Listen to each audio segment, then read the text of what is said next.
Good evening and welcome to episode 161 of the Schnozzcast. Today I am here and lucky to be joined by a good friend of mine, Chris Stacey. Hey. Hey, Todd. Welcome to the Schnozzcast. Thank you very much. Good to have you here. Just to introduce the audience to Chris. Chris has been a good friend of mine for many years. We met some time ago on a trip to Japan. Yes. At a karaoke bar. Yes. We had lots of sake. Very much so. Lots of beer. Mm-hmm. Lots of singing. Yes. And there were no pictures. No. Good. No pictures. After which we reunited several years later, maybe. I think we met in Japan 17 years or so ago. Yeah. And then reunited in like 2012. Yeah, it would have been 12, 11, something. Yeah. So we basically got reorged under the same space. We had the same boss. We didn't know it. No. And he goes, I think it'd be great if I could introduce those two guys because I think they'd get along really good. Yeah. And he was actually right, but we'd already met each other. So yes. Chris moved his, subsequently after that, Chris, when I met you, you lived in New Zealand. Yeah. Christchurch, New Zealand. Perfect. Yeah, that's right. Yeah. And you moved the family to Seattle around the 2006. Wow. 2006? 2007. No, hang on. That's wrong. 2012. Yeah, 2000. What are we now? 22. 22. It's 2016. I knew there was 6 in there somewhere. Okay. So you've been here for 6 years with the family. Yes. We've known each other for like 17 years. Chris and I have done a lot of interesting things together. And so I thought it'd be great to have him on the Schnozzcast to kick off the inaugural Todd in Charge episode, the greatest hits or the hits or just the segments that we picked out for this week. Welcome to the Schnozzcast. Thank you. Good to have you here. Before we go any further, I'm going to touch on a couple of housekeeping items. We release every weekend, specifically on Fridays. And if you're new to the podcast, you can catch us on any of your favorite podcast sources like iTunes, Podbean, Spotify, Pandora, Amazon Music, and Audible. So if you subscribe to any of those things, like and follow us, and you'll be notified each time a new episode is released. You can also follow us at Schnozzcast on Facebook, Instagram, and YouTube. You can also interact with us directly via voicemail or text anytime, day or night, 24/7 at 618-SHOCKER. That's 618-SHOCKER. I think we should try that with a New Zealand accent. 618-SHOCKER. I like it. I think, do they do tractor pulls in New Zealand?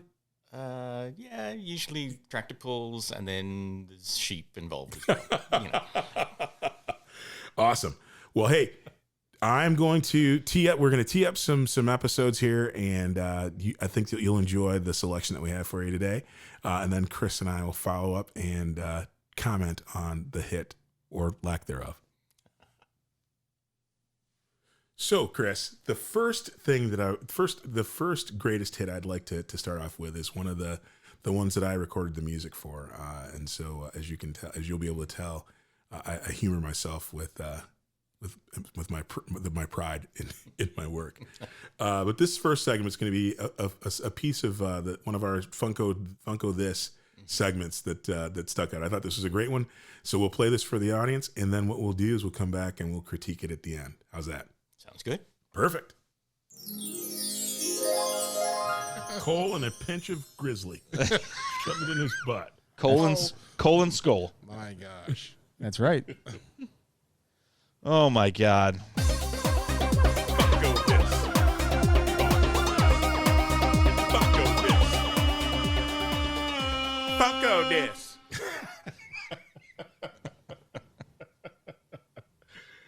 Almost caught me off guard there. we missed out on your laughs a couple times ago there, Todd. Yeah, you were too busy checking on the pork belly.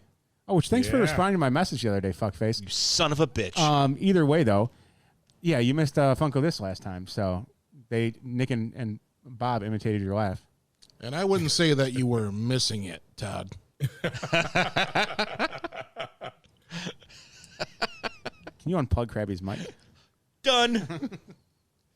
So this week's Funko This is a special edition, the 7-Eleven Slurpees. The Pina Colada, to be exact. Okay. I don't get it. Thank you for echoing the sentiment of every human that's heard this. I don't get it now. What don't you get, Todd? So I thought Funkos were characters or caricatures of characters, but not inanimate objects, right? So is there going to be a Funko just mailbox? Funko couch. They have they do have a lot of food branded stuff that are not real people. Funko McDonald's fries. They do have a whole McDonald's line. Oh, come on. But believe it or not, these are insanely fucking hard to find. I would take the 1980s Halloween Happy Meal, scary fries and chicken nugget and hamburger before I got the Funko version of that. I can't stand this bit at all. When I listen to you guys, I usually forward it, but I got to tell you something. That might be the most awesome thing I've ever seen right there. Wait, hold on. What? I don't care what Funko is supposed to be or whatever. When I looked up and saw that on screen, I was like, are we going to talk about that? Because that looks awesome. I'm sold now. I might be back in on that. Or not. I was never back in. Krabby's been sucking on the faux straw the whole time. I love it. They have a whole series of different flavors. Really? Yes, sir. That's craziness. That might bring me in. Now I know it. I need to get Krabby. Brought me in. So that's Funko this week. So I wonder if they're going to do the Funko Snus pouch. Sure. I've actually emailed several times. But they don't get back to me. Maybe one of these days. Todd, you live right around the corner from them. You need to maybe take a trip over to the factory one day. I'm going to go pick at them. Yes. Guys, Todd's been out there all week by himself just picketing. No one really seems to know what the cause is. Exactly. Todd, when you picket, you're supposed to bring a sign. You don't just stand on the corner. Just stand there.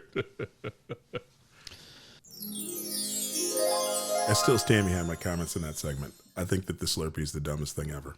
Yeah. Yeah. What are you supposed to do with a caricature of a Slurpee? You put it on your shelf and you display it. Excellent. Do they do life-size versions? I don't know about all that. I will say, sir, that the big thing with these collectibles is, as you can see in my, I actually have a Funko Stanley in my collection, thanks to Corey. Yeah. But is there anything interesting that you collect, or anybody in your family? I've got 4 children. That's enough to collect. After that, it's just collecting up all of the crap that they collect. Do you know anybody who collects things like that, though, like little tchotchkes or trinkets or anything like that? Yeah, I probably do. And then I maybe run away. Yeah, I think this segment is near and dear to my heart because I am amazed at how many different genres. But when I saw this Slurpee one, I don't know. This is my greatest hit only because Krabby hated the whole thing, the whole idea of it, until it was something that made absolutely no sense. Right. Yeah. Now, was it because it was food or a flavor? I hope if Krabby's a big man like myself, but I don't know if that was the motivator. Slurpees. Yeah. Although he did seem pretty excited about the McDonald's fries, so maybe there's that food element there. Yeah, maybe. All right. Well, the next segment up is going to be probably one that has to do with one of the segments we don't do near enough, in my opinion, which is the top 5. So we'll be back with a top 5 rendition that I think will make you chuckle a little bit. Excellent. Hey, Chris. So the next segment that we want to kick off is top 5. We don't do this near enough, in my opinion. Love top 5. We always have a good laugh out of this. So let me play this segment for you. One of our top 5s. Top 5 greatest board games that you remember playing when you were a kid. Oh, hell yeah. This is the question Todd's been waiting for his entire life. I don't even know if I can think of 5 board games. I got 5, but I wouldn't put all of them in my top 5. There's like 2. I'm like, oh yeah, it was great. And All right, it's well, like, ah. Do you want to? Does anybody feel confident enough to at least kick it off now? You don't have to list all 5, but maybe a couple. I'll do a couple. My number 1, Yeah. Mousetrap. Ooh, that's a good one. That is a good one. Now, Setting hold on. up all the stuff. I can't remember playing that one. You can't remember playing Mousetrap? I remember the name of the game, but I don't remember ever playing it. Oh, well, Bob probably played it with his kids. And I played it with my sisters. And you didn't play it because you're too old. I did both. I played it with my kids and with my sisters. Bob did not play it as a kid. Bob. Sure, I did. No. Yes, I did. That was a good one, though. I thought they only had Lincoln Logs back then, Bob. Yeah. Oh, Lincoln Dude, Logs you're are older than- amazing. You're older than I am. Though. That's not a board game. I don't know what you're talking about. Lincoln Logs are great. You're now the elder statesman of the podcast, by the way. I'm 32. You are not 32. Not even a waistline. Yeah. Mousetrap is my number 1. Okay. That's a solid choice. Shoots and Ladders, probably number 2. I had a lot of fun playing that game. Okay. Candyland, number 3. You're going like these are very young games. No, I'm just saying. So I want to know. Those are games I played as a kid. Right. Like, that's so what I remember. What goes into your thought process? What makes them the greatest games that you They played? were fun.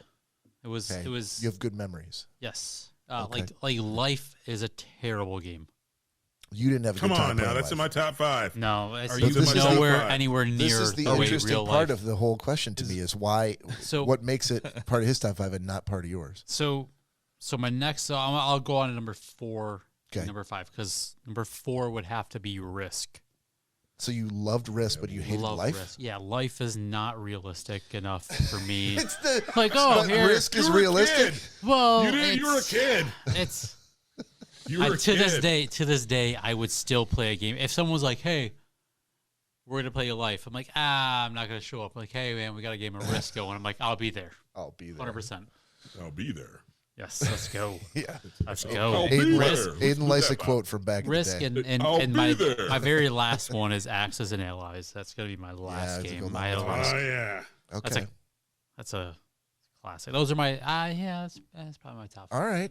I think that says a lot about you, Greg. You get a very specific interest when you were very, very young, Yes. and then later in life, spurning the game of life Yes. for Risk and Axis and Allies. Yeah, I didn't care about Life. I don't know. There was just something about it. It was like, I wanted to that's- lose myself in fighting the Nazis. Yes. Fight them Nazis. But, I mean, who doesn't like a good game of Risk? It's in my top 5. Honestly, I don't know that I've ever played a game of Risk in my entire Really? life. I actually still play it on my iPad. Do you really? Yeah, Like online against people? I have an No, app. no. I have an app on my phone. It's kind of like I've- it is Risk basically. I've but never it played has- Risk. Can you? Is it? What? So you're playing on your It's iPad. It's a Risk app on your iPad. So you're Just playing Risk. against. I'm playing against Yeah. the computer. Okay. I don't like people that much. So you could play against. Okay. You could play. That's against all you had people, to yes. say. I hate people. are the people? Yeah. Todd, you got a top 5? Yes. All right. I do. Let's hear it. So number 1, and it's got to be Monopoly, especially Black Monopoly. Well, hold on. I'm sorry. Black Monopoly? Explain. Oh, yeah. Explain. Yeah. There's a slight difference. It's the same game, same pieces, same cards. Okay. But Black Monopoly is a whole He other hasn't set said of anything rules. funny yet. Hold on. I know it's coming. I know it's coming. Laughing at him. It's not meant to be funny. It's Black Monopoly. It's like, I think it's supposed to be no serious. It is serious. Okay, Yeah. keep Black going. Monopoly is hardcore bartering. It's the rules that aren't written on the top of that box. It's like again, it's like if you let me buy that property off you for this much money, I'll let you land on it 3 times for free when people are broke. Stupid You ass gotta house steal rules. the That's house rules Abs- Monopoly. That's garbage. You rewrote the rules. It's Black Monopoly, and then you actually get into physical fights where you don't get your way. You can't Hold on, that's not property Black Monopoly. of Somebody That's who should be every- getting rid of That's it. every Get 'em Monopoly back. game every ever. Monopoly That's game. every game. Sell That's the every railroad. Monopoly game ever. Every Monopoly game Sell ends the in railroad. fisticuffs. You greedy bitches. Wow. You know when an audio podcast is great? When people are screaming at each other. When 4 people are screaming. That's how you know. 3 people. Passion. You're not in this. I didn't know that there was a white and a black Monopoly. Well, now you know. Or other races. Dude, we did a mixed company Monopoly with my wife, and my family was here 2 years ago. And Mary quit and vowed to never play with me again. Oh my God. I feel as if you're not the only person So that I had their I significant didn't know other. I didn't know where you were going. I didn't know if you were like, instead of hotels, there's the projects or something like that. Like, Oh, we call them that. That's the hood. If you got some houses. Until you feel get like- some hotels, you haven't moved up. That's Black I gotta Monopoly. Google this. Hang on. by the way, Bob was not a fan of that comment at all.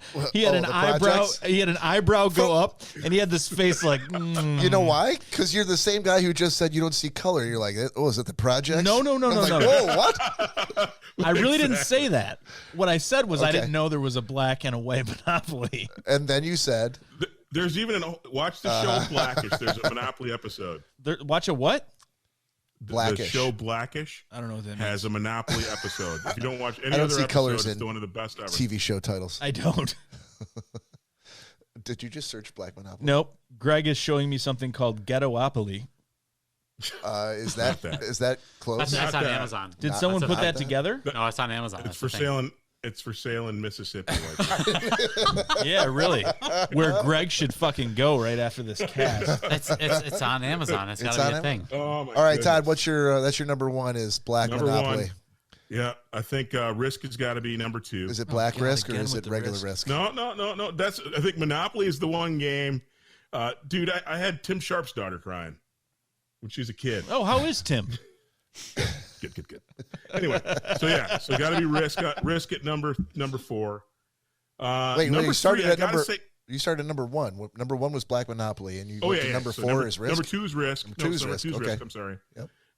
In the middle of that's got to be. I think I got to say Life. Black It Life. took a long time to play. Greg had a real problem with life. I know, which for me, To this day, I liked in a continues. game that took a while to actually get through. Okay. All right. And I actually liked Clue. That was like one of the games that my parents would play with me. Clue was one of the ones. And then bringing in the rear. It's Oh. got to be a top. I have a question. Are you still talking Battleship- about Black Monopoly? No. Is Nick's Battleship favorite a board comment. game? Yeah, I would say that's a 2-person game. I think that counts. What, Battleship? bringing in the rear? Yeah. That's Oh. yeah. I would count that as it. Yeah. Now you're talking about That- the old it's- school Battleship, right? Not like electronic Battleship. I liked them both, Okay. but either one. Battleship, because my mom would. That was the one kind of game that my mom would play with me. So yeah, Battleship is my number 5. Okay. All right. Fantastic. Nick, Thank What about you, Nick, Nick? you want me to go or you want to go? No, I can go. Okay. Let me see here. I would say that number one that I remember having the most fun playing would probably be Balderdash. I don't know that I ever had that. I've heard of the game. I've never. Yeah, it was a lot of fun. I've heard Is of it it. is I don't it think a I card ever played game or is it a? It's a board game. Okay. Maybe black people never said it, so we didn't have it. Balderdash. I don't. Boulder Dash. I don't I can't remember Grandma Dylan going Boulder Dash, son. Well, I've never exclaimed Balderdash in my life, but I've played the game. Oh man, You're this like white the- people word. Like as if I like Exactly. I like can't I read that word. Like I stubbed my toe and I'm Boulder Dash.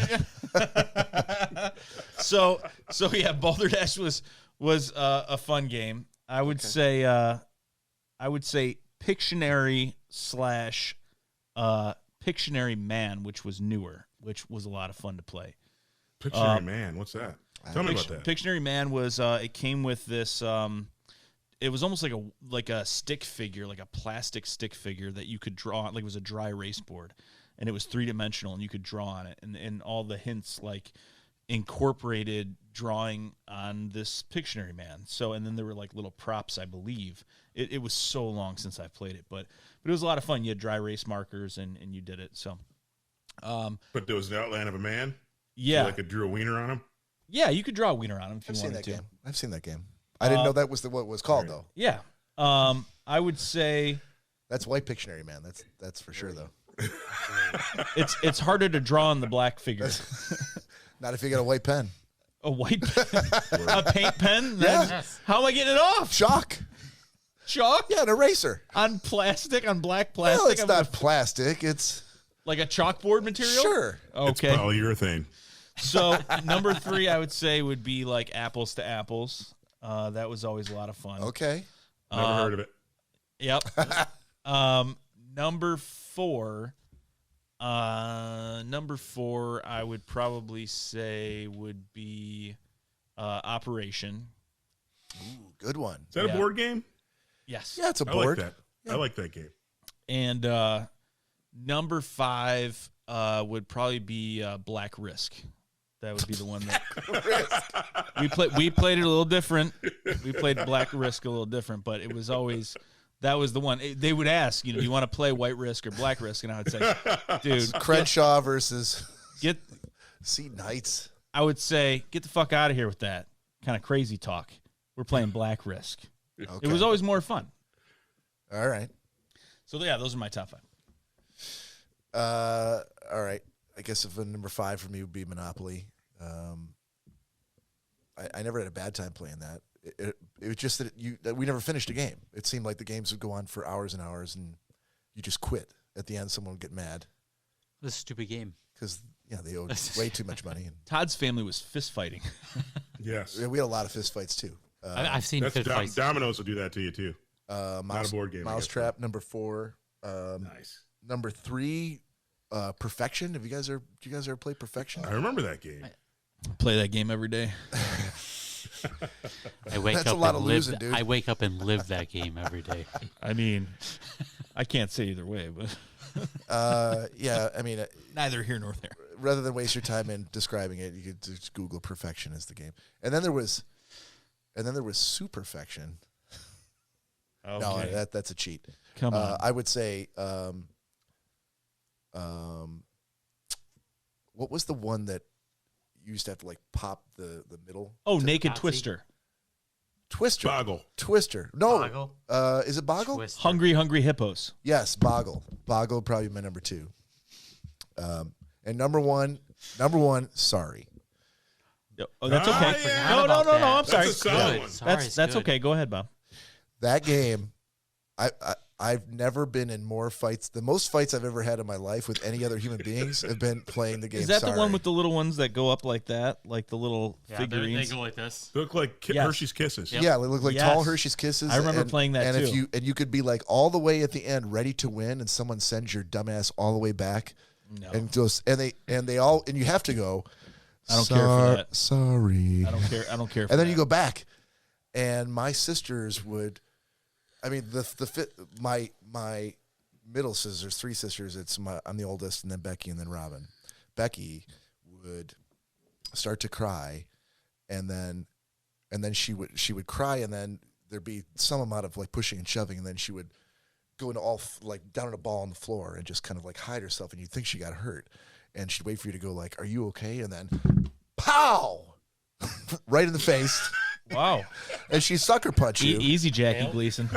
She'd sucker punch you. Settle down, buddy. She was the king. He hit his microphone on the way up. On the upswing. I hit the cord.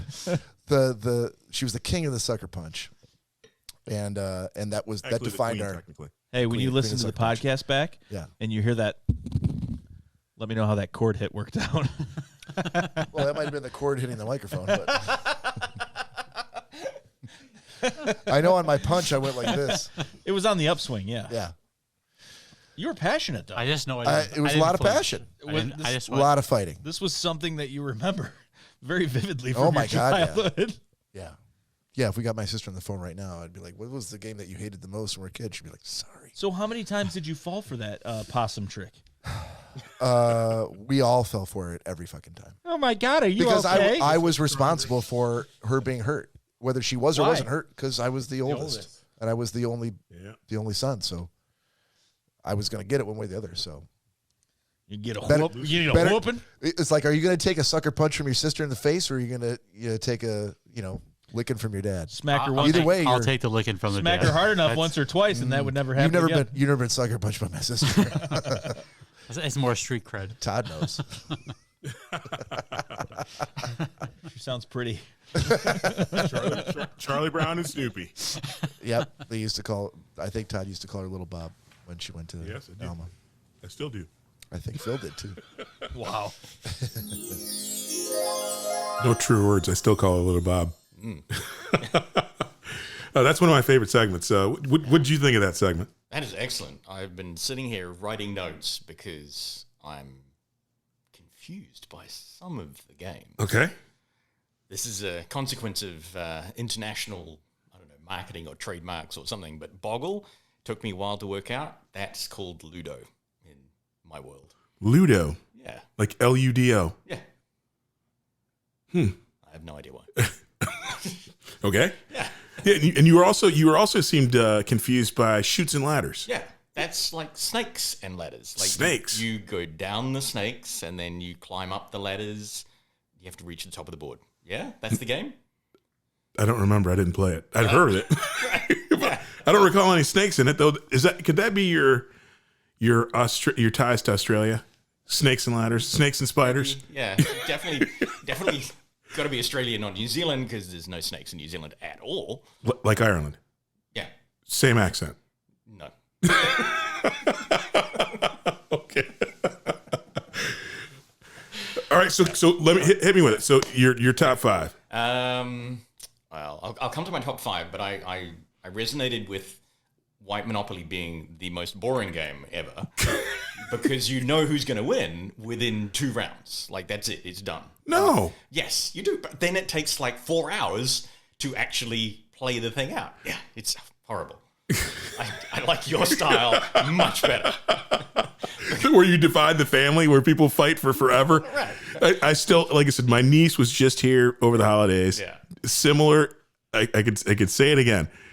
She always sides with her mom, and so she refuses to make even quality deals. Right. And so literally one of the deals that I did, I'm like, I will sell you. I sold his daughter, my brother-in-law.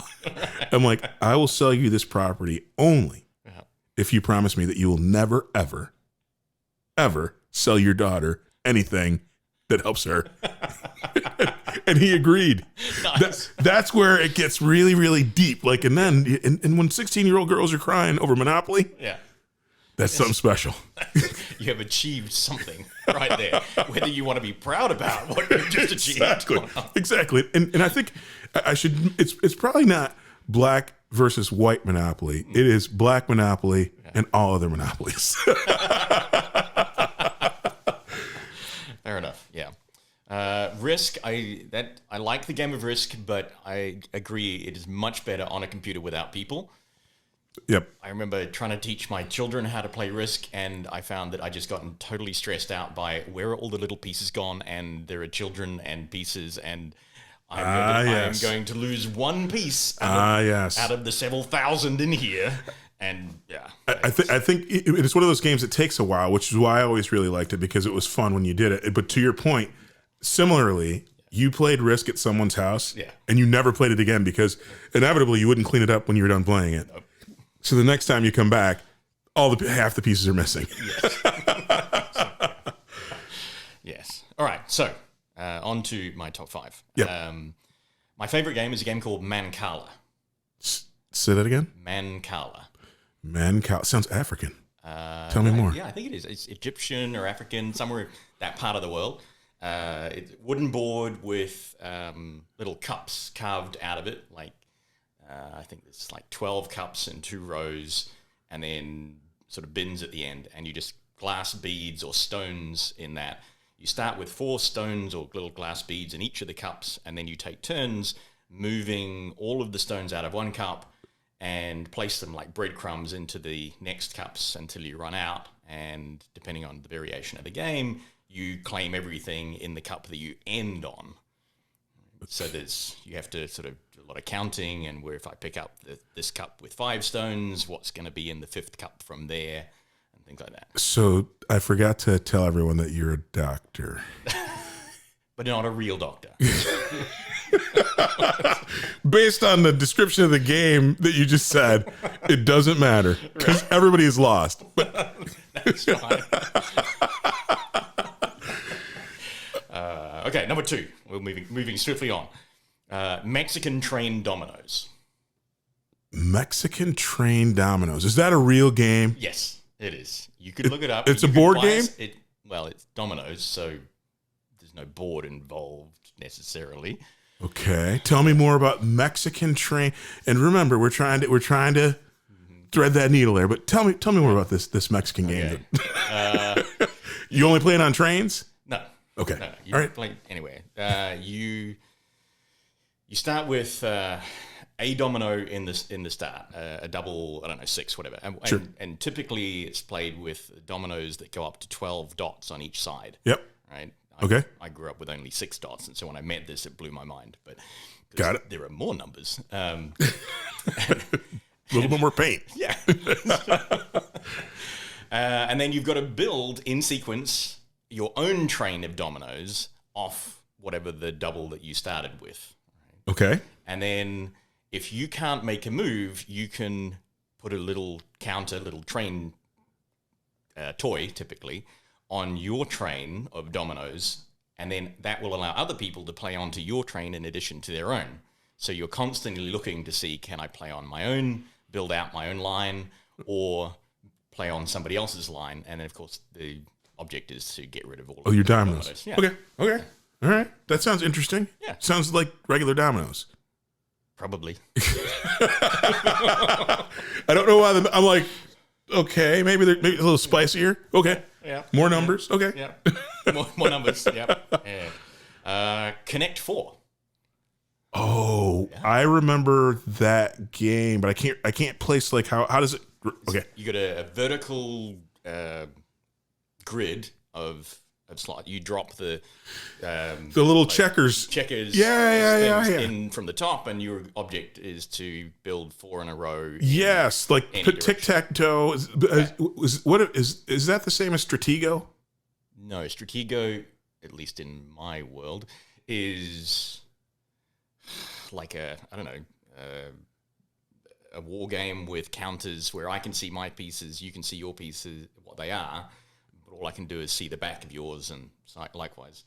And then that's a completely different. Okay, never mind that. Okay, but you're dropping you're dropping the little checkers in the top, right, and you're trying to get a diagonal or a straight line, and it's like tic-tac-toe. Yeah. Okay. All right. Yep. Connect 4. Yep. Was a good one. And number 4, backgammon. Good portable game, easy to transport, and I played a lot of that whilst traveling around Europe in a very old VW camper in the middle of winter without any heater. I bet there's some great stories from that. Oh, yeah. Now, I learned how to play backgammon late in my childhood. Right. And I remember for a bit, I loved it. I was like in love with it. And for whatever reason, I ran out of whoever I learned how to play it from. I lost that connection. Yeah. And I've never played it again. Yeah.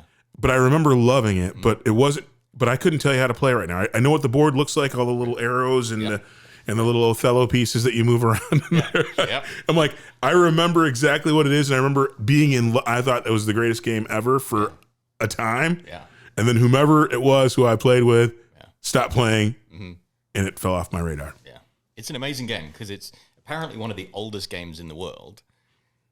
And like the rules are, there's not that many rules. Right. Like, it's on the surface one of those really simple games, but when you actually play it, it's the strategy. Yeah. That's the doctor in you.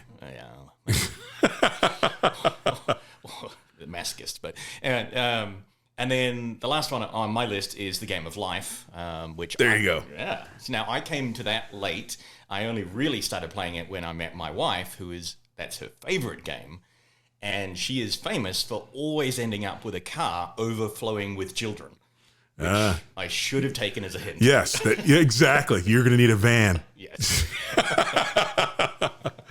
Well, that's awesome. That's awesome. I hope you enjoyed that segment. I hope that the audience enjoyed that segment because it's one of my favorites. I think that is gold. Everybody's games, and truly, if you are out there, and maybe tonight after we get off here, I'll play that episode of Blackish so you can actually see the manifestation of it. Because I had never known that actually anybody filmed it because cameras and recordings are strictly off limits during real Black Monopoly. Yes. No evidence allowed. All right, with that, we're going to tee up the next segment. We'll be back in a few seconds. Yeah, I should probably turn on our microphones so we can talk to each other. That'll help. Yeah. Hey, the next thing I want to talk about is one of my favorite segments here called the Midnight Star segment. The question is asked, why don't we have saloons anymore? Saloons. Why are there no saloons around here? Well, there's no saloons anywhere. I know. Anywhere. Well, why? Swinging doors, Because all wood. The Old West is Tumbleweeds blowing through. No, but wouldn't that be cool? guys just firing off revolvers. Dusty bottles with no labels on them, stuffed with a cork on top. Wouldn't they slide down the bar to you? Wouldn't that be awesome? Bar wenches just You running take your around. one coin, you're like plink. Wouldn't that be awesome if they made a saloon like the high top, front storefront, The where occasional gunfire. with the swinging doors. Yeah, the hookers walking upstairs with the Johns. Yeah, have some Piano guy player. playing the piano. Yeah. Have all Yeah. this, What looks like a very aggressive, could turn violent poker game Yep. going on in the corner. poker game going on in the corner. Yeah. There's an upstairs, with a balcony that looks over down towards the bottom of the and saloon. somebody in charge wearing a star of some kind, a tin star. Yes. Watching to make amazing. sure. Yeah. Would you take that job as the tin star sheriff of a saloon? No, I would be the bartender, Would you though? and I would give the star to Corey. Oh no, Corey, no. No? No. You have to move quick in the Old West. There's no shuffling around. There's no shuffling around in the Old West. But just shuffling got you killed. just think, so you can have bouncers to any bar or restaurant or club or whatever. Yeah. So I would just make one, and it would be whatever the name of the saloon was. What would the name of your saloon be? Okay, I love where this is started to go. Let's backtrack a little bit and let's lay a good foundation. Okay. So Nick Bader just won a small lottery. Mm-hmm. Let's say you won after taxes. You're going to win $3 million. Mm-hmm. Okay, you can't retire. Oh.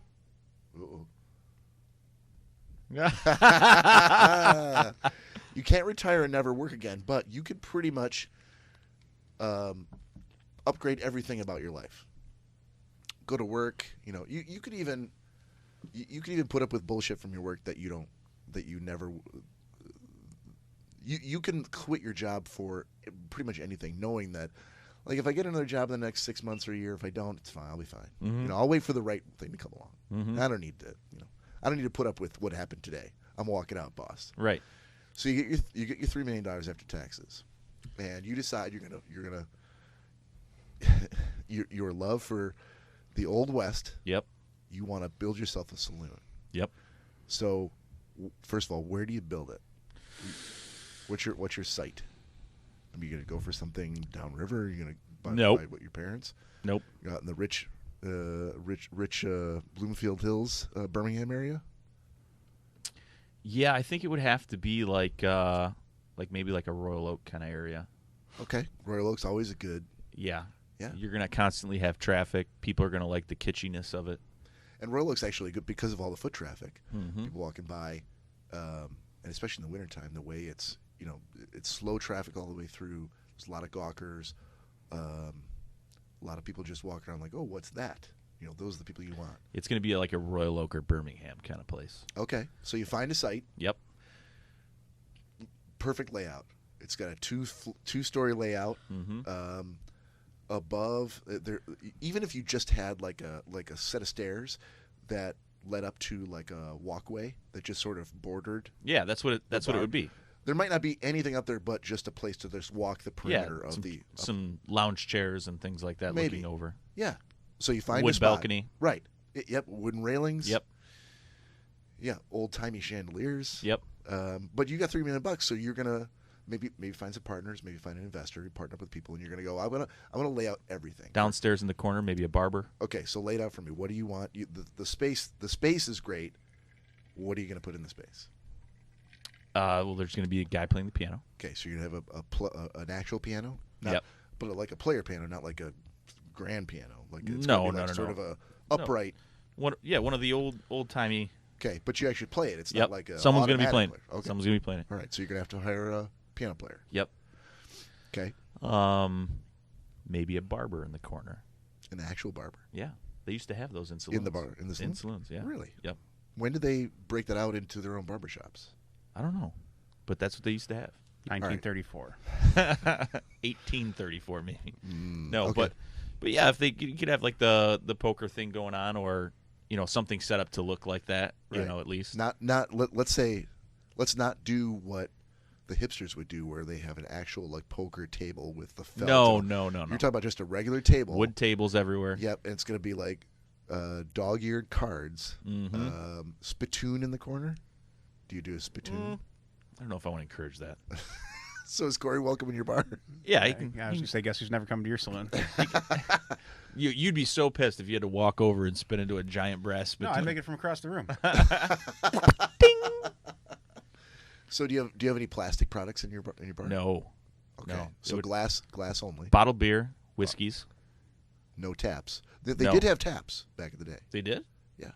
What kind of taps did they have? They had kegs of beer back in the okay, like Civil War days, or we'd have to. This Post-Civil is War, like late 1800s. yeah, they had kegs of beer. 1850s. Did they? Look, I swear they did. Real quick, Scotty Moore's with us. Scotty Moore. Scotty Moore. And someone else joined, but has sadly failed yet again to change the name. Bathsheba. Miss Tiffany's here. I see. Still is Tiff. Was it a keg or was it like Yeah. a whiskey barrel full of beer? Well, there was a tap that generally like Right. like a pull down from the But gravity from the fed? top. I don't know. The tap would probably be at the bottom, and it would probably be gravity fed. It would come down and pour the beer. You know what I'm saying? Possibly. I don't know. It would have to be. I don't know. Well, it's not CO2 tanks. Well, let's not get hung up on the small details. Tell me more about your old-timey bar. So you're gonna have the male bartenders. Okay. You're gonna have No, so you're gonna open yourself up for some potential lawsuits. Well, it's based on the idea of what you're going for. It's not based on. I mean, it would be like saying, "Well, I'm a guy, and I want to work at Hooters. I want to be a waitress." Okay. Yeah, so you can get away with it in that capacity. All right. So, but you're gonna have, the female waitresses in the big layered dresses, walking around. Did they have? I don't think they had waitresses. Yeah. I feel like every Western I've ever seen, everybody just goes up to the bar and like, I'll have a. Yeah, I think they do too. Give me a shot. Maybe those were horse. I think so. Right, because they were walking up and down the stairs all Right. the time. Yeah. Hate to burst your bubble here, Bob, Yes, sir. but from the brief research that I did from just looking at pictures of old-time saloons, From just looking at pictures. there's no taps behind the bar. So it's pretty easy to tell that there was no taps back then. I think they I just. feel like you need to do a little more research. I think they had barrels. Not right now, but Barrels. The one did have barrels, but it looks like whiskey. Yeah, maybe it's whiskey. you for sure. Yeah, but all right. Well, so I'll table that. I'll look because I'm really curious. Mm-hmm. So okay, so you've got player piano, you've got round table for poker games / gunfights, and then you've got your male bartenders. Now are they dressed like the Sugar House? Oh, like yeah. the old time. Even more so. How so? Well, I want handlebar mustaches. Okay. Yep. So is it mandatory or just handlebar mustaches encouraged? Yeah, it's encouraged. Okay, not mandatory. No. Okay. Long beard, someone looking like Joe. He could bartend. Was there a lot of bearding going Oh, on yeah. back then? Mm-hmm. I feel like it was a lot of waxed mustaches. No, there were beards and stuff too. Yeah. Long beards, yeah. But were they for people of a certain station, like ranchers? No, and not necessarily like my great grandfather had a huge long beard and mustache. Yeah. Mm-hmm. Okay. What about? Are there any bar stools at the bar, or is it just like that, like gold? That's sort of like brass footrest. Yeah. Yeah, I think there'd be bar stools. Okay. Because Like there wouldn't. Every Western I've seen, there's no bar stools. Really? Yeah. They just stand at the bar. All right. Well, then no bar stools. Okay. I'm not trying to dictate. Swinging doors. So what happens in the wintertime? I don't know. We'll figure something out. Snow comes blowing in. Yep. No one wants to come in your bar because it's so freaking cold. There'd be like a real securable door, maybe in the front. So can you make? Because you got $3 million. Mm-hmm. Can part of your business plan be to make a giant stone fireplace, an actual wood? Oh yeah. Wood burning fireplace. Mm-hmm. There would which have you'd to keep be constantly stoked. So you'd have bartenders, whores, piano player, Mm-hmm. fireplace stoker. Yep. Okay. Barber. and the barber. And the guy running the poker game. No. It's guys just Playing poker. Yeah. Guys playing poker. Yeah, it's not a run poker game. They're just playing for. So how about the name? I was going to get to that, but go ahead. 2 options. Either the Midnight Star That's not bad. Not bad. or the Stumble In.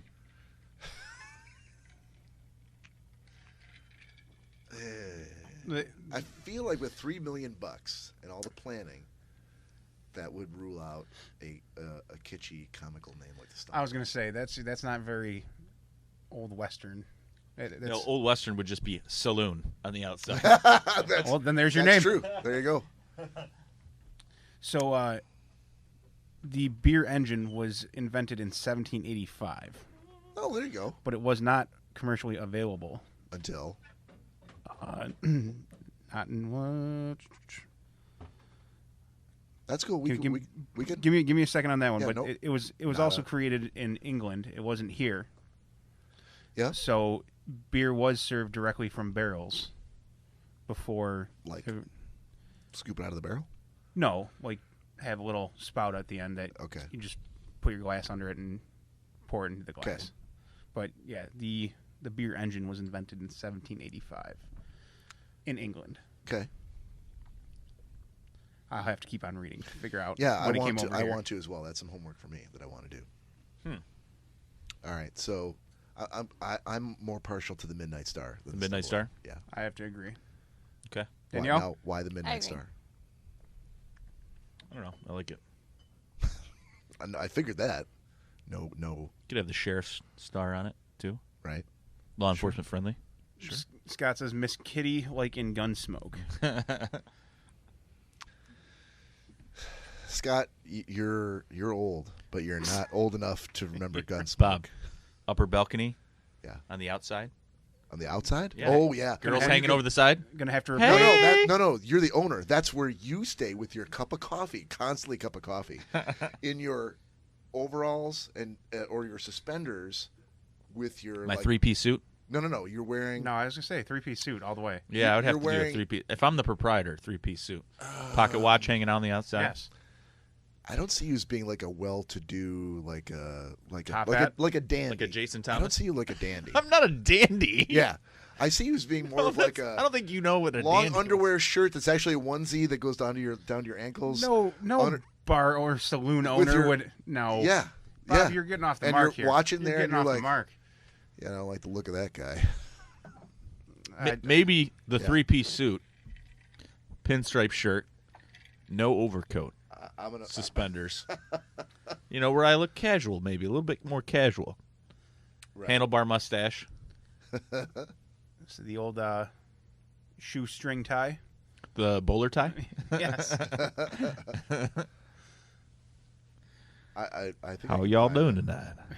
And a bowler's cap. Real fine. Real fine. All right, I'll have to find the picture I'm thinking about. But This right here is Chef Corey. Chef Corey runs the saloon. And he kind of riff-raff. Why do I have to be a chef? Sheriff. Oh, I thought you said chef. No. No. You'd have a gold star.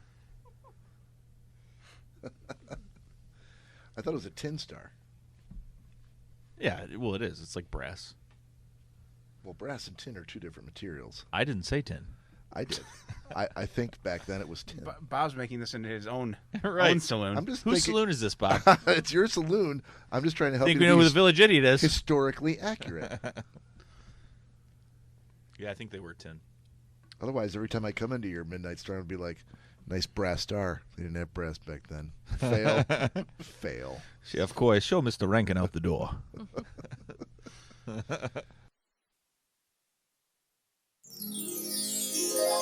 What a great segment that was, Chris. And we're having a little bit of technical difficulties in that Chris's headset died. But hopefully we'll get him synced up in a second. But your microphone still works, Chris. Hearing that, I think that the one thing that's missing is a Black Monopoly table at the Midnight Star. Definitely. I love the way this was Nick's dream, but totally dictated by Bob. Yes, indeed. And how is it we have all these people with beards, but there is a barber in the saloon? What's he doing? He's just trimming them. He's just trimming them. Yeah. He's just trimming them, I think. Yeah. What a great segment. I think what we'll do is we'll let your headset, is your headset working now? No. Okay. We'll get your headset charged. We'll come right back to it. I thought that was a great segment, and we will line up the next one. I think there is one here that I think will make really, really interesting chat about. This is one of the existential questions of the week. That's a segment that we do fairly regularly. I think you'll get a kick out of it.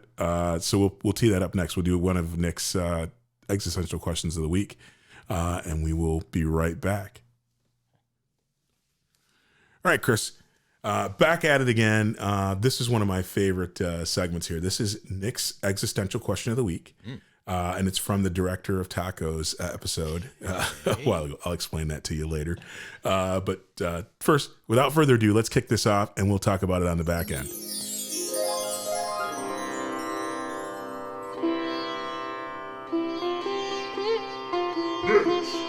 Existential question of the week. I sounded really good doing that, didn't I?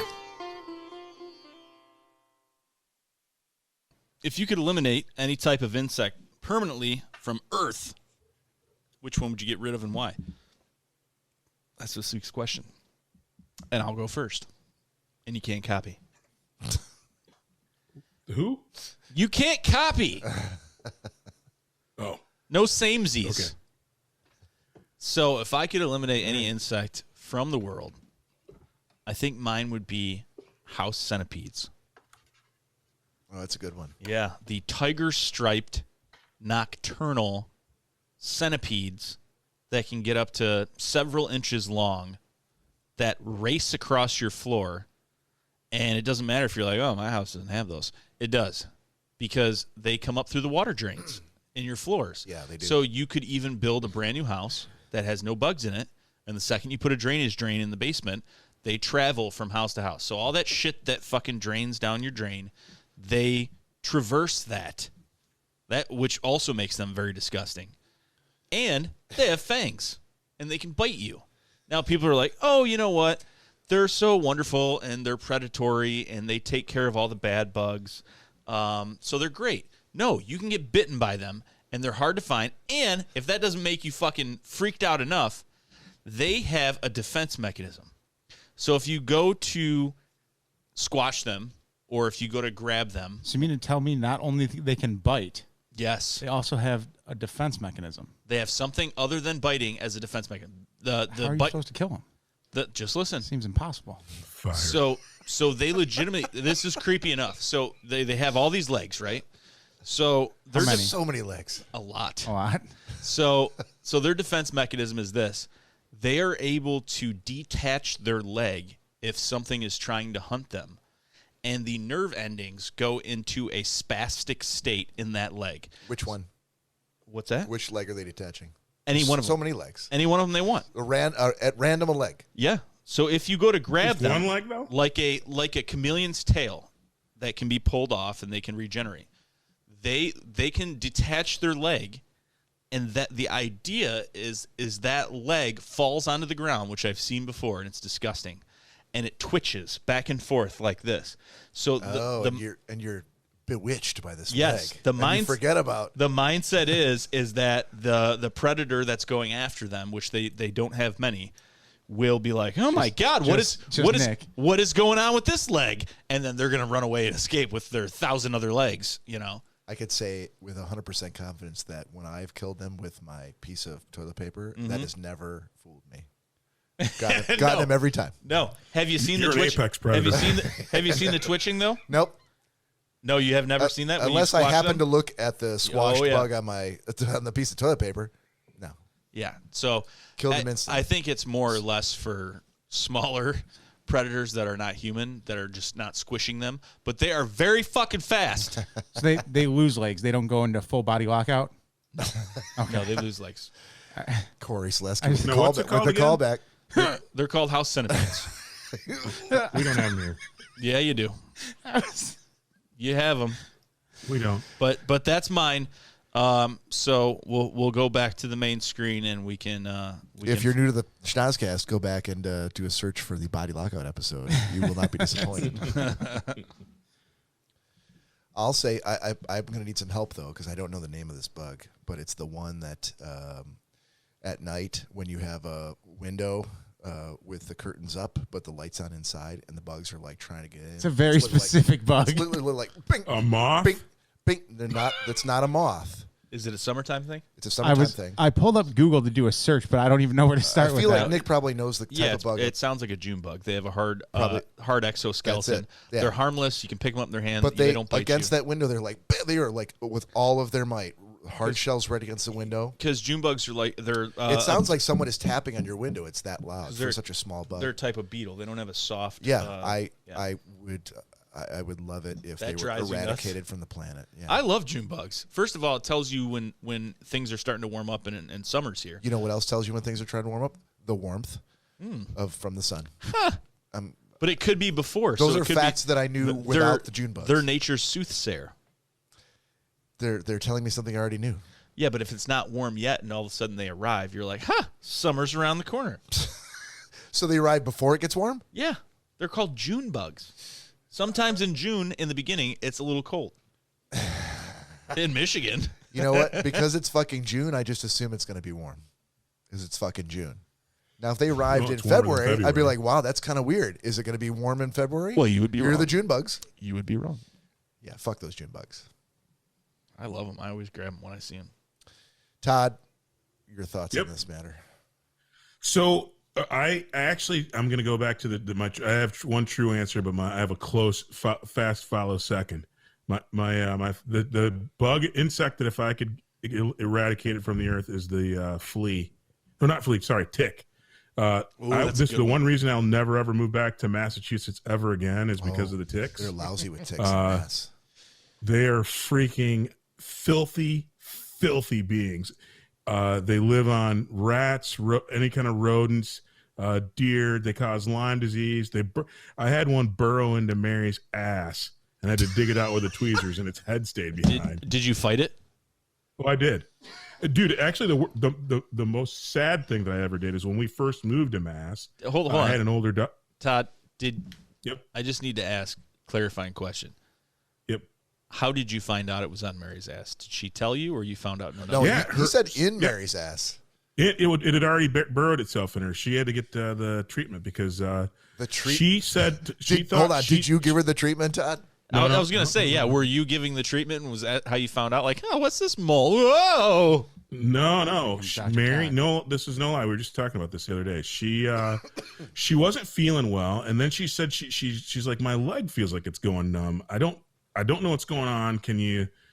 And she goes, I just have this kind of soreness on my back. Can you take a look and see if you see anything? And sure enough, there's this huge, because it already engorged itself in her butt. Basically, a tick had burrowed into her skin, and she was already having effects of this thing burrowed into her. And so I had to grab a tweezers, and I tried to pull it out. And we've since learned I should have put alcohol on it or heated the tweezers up super hot so that they back out. But yeah, they're filthy little insidious. And again, and much like your centipedes, if you can't step on them, they have a really hard shell. And if you try and mash them with your fingers or with paper towel, it does not work. You can't apply enough pressure. Literally, they're almost invincible. And they're just disgusting little.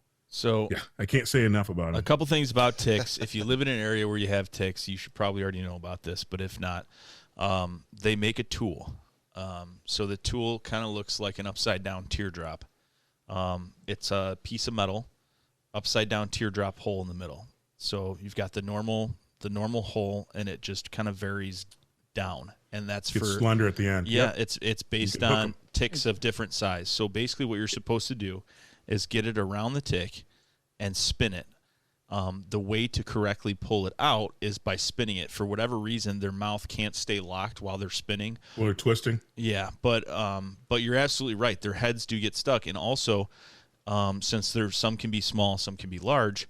They often don't recommend to try and pull them out with tweezers because not only will the head pop off and it's kind of burrowed into you, which is they're nasty things, but you can still get infected. Absolutely. Yeah, but what they've said is by grabbing onto them and pulling, you're causing pressure, which actually causes the tick to vomit inside of you and causes even more infection. And then, of course, they can have Lyme disease and all kinds of stuff like that. So the only reason I wouldn't have said tick, because they are nasty, nasty creatures.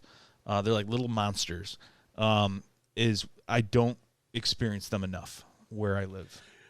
Yeah, but it's why I won't ever move back to Massachusetts or the New England area because they're lousy with them up there. And then summers are just horrible and they walk around your house. But let me, again, if you can humor me for just a few more seconds, the meanest thing ever, when we first moved there, we had an older dog, Bailey, our first Rottweiler.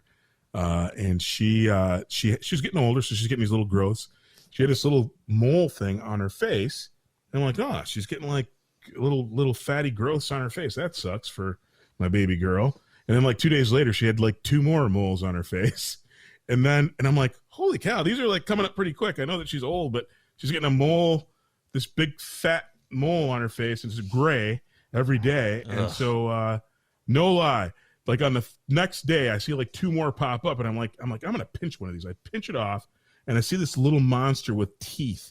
And I'm like, no way. I had to call my boss and go, what the hell? He's like, it's a tick. Burn everything.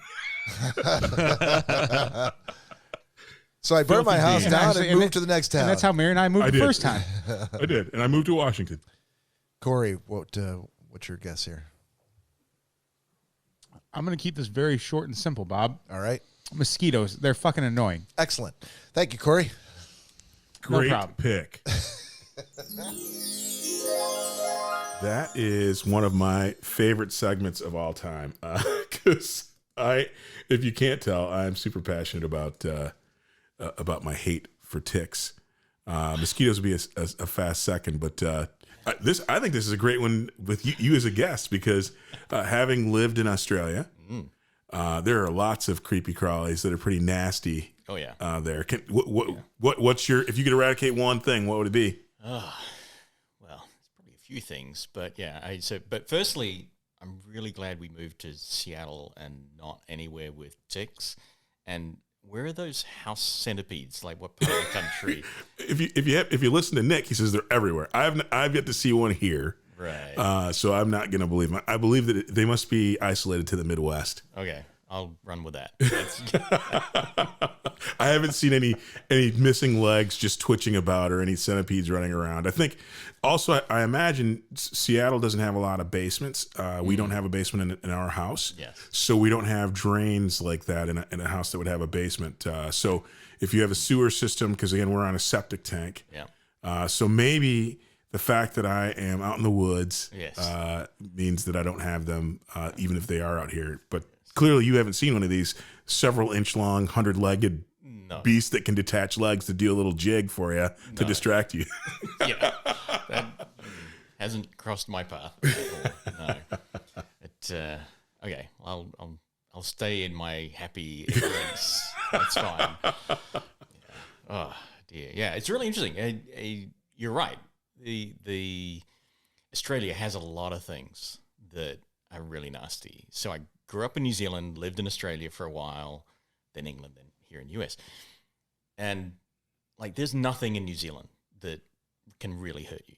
Except for the earthquakes. Yes, earthquakes, true. Good point. Yes. But no creepy crawlies. No.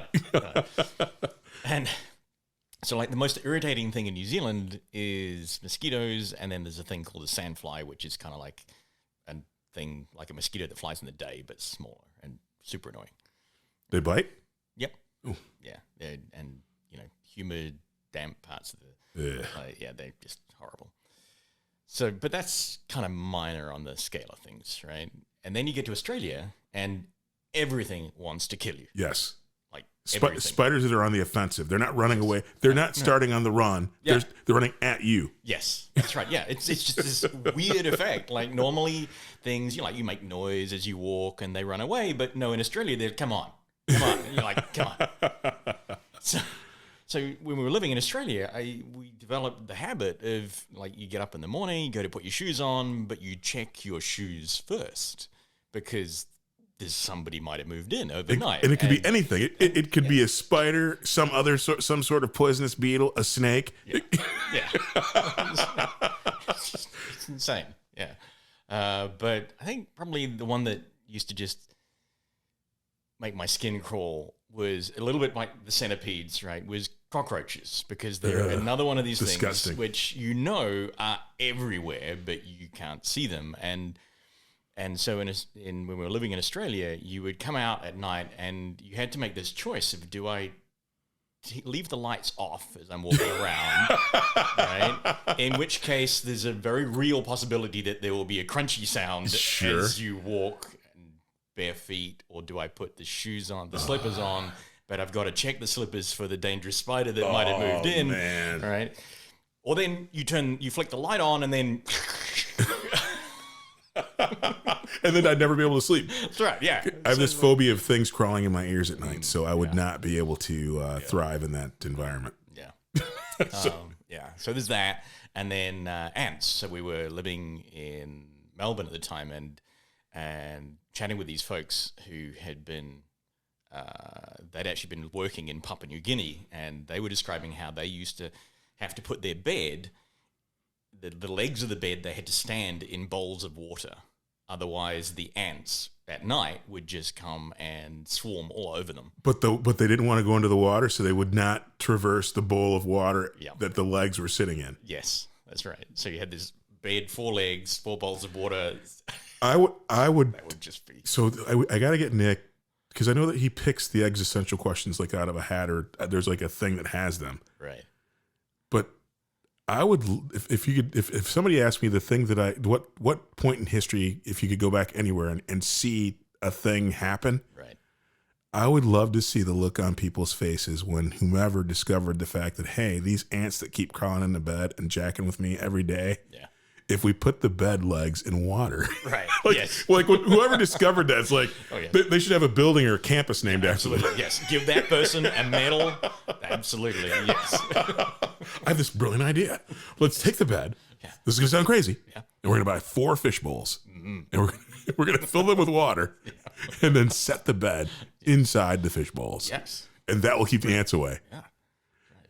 Unless you turn over in the night and the sheet touches the floor. See that? Yeah. Yeah. Bad idea. What did you do? That is hilarious. That would drive me insane. Speaking of ants, too, and ants, there's so many of them, but on a slight diversion, but when I was in Thailand, went golfing, hit a ball into the woods, as I'm known to do. Actually, technically, I guess since I was in Thailand, I hit it into the jungle. Yes.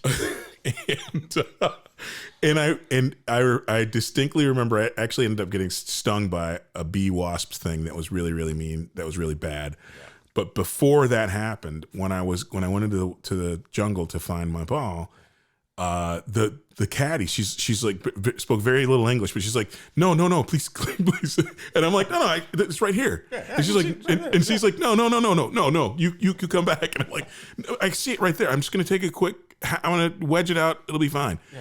And so that it was right next to this tree, and no lie, Chris. So I walk in, idiot, because I forgot about cobras and all the other things, because Thailand is also rich with things that are looking to hurt you. Yes. But on this, I wasn't thinking about that. I walked in, leaned against the tree, and then I heard this noise, and I'm like, "What is?" There's like this rustling, and I start like looking around, and it was the ants that were up higher in the tree that they could either smell or sense that I was at the tree, and they were on their way down to kick my ass. Right. And that's why she's like, "No, you come."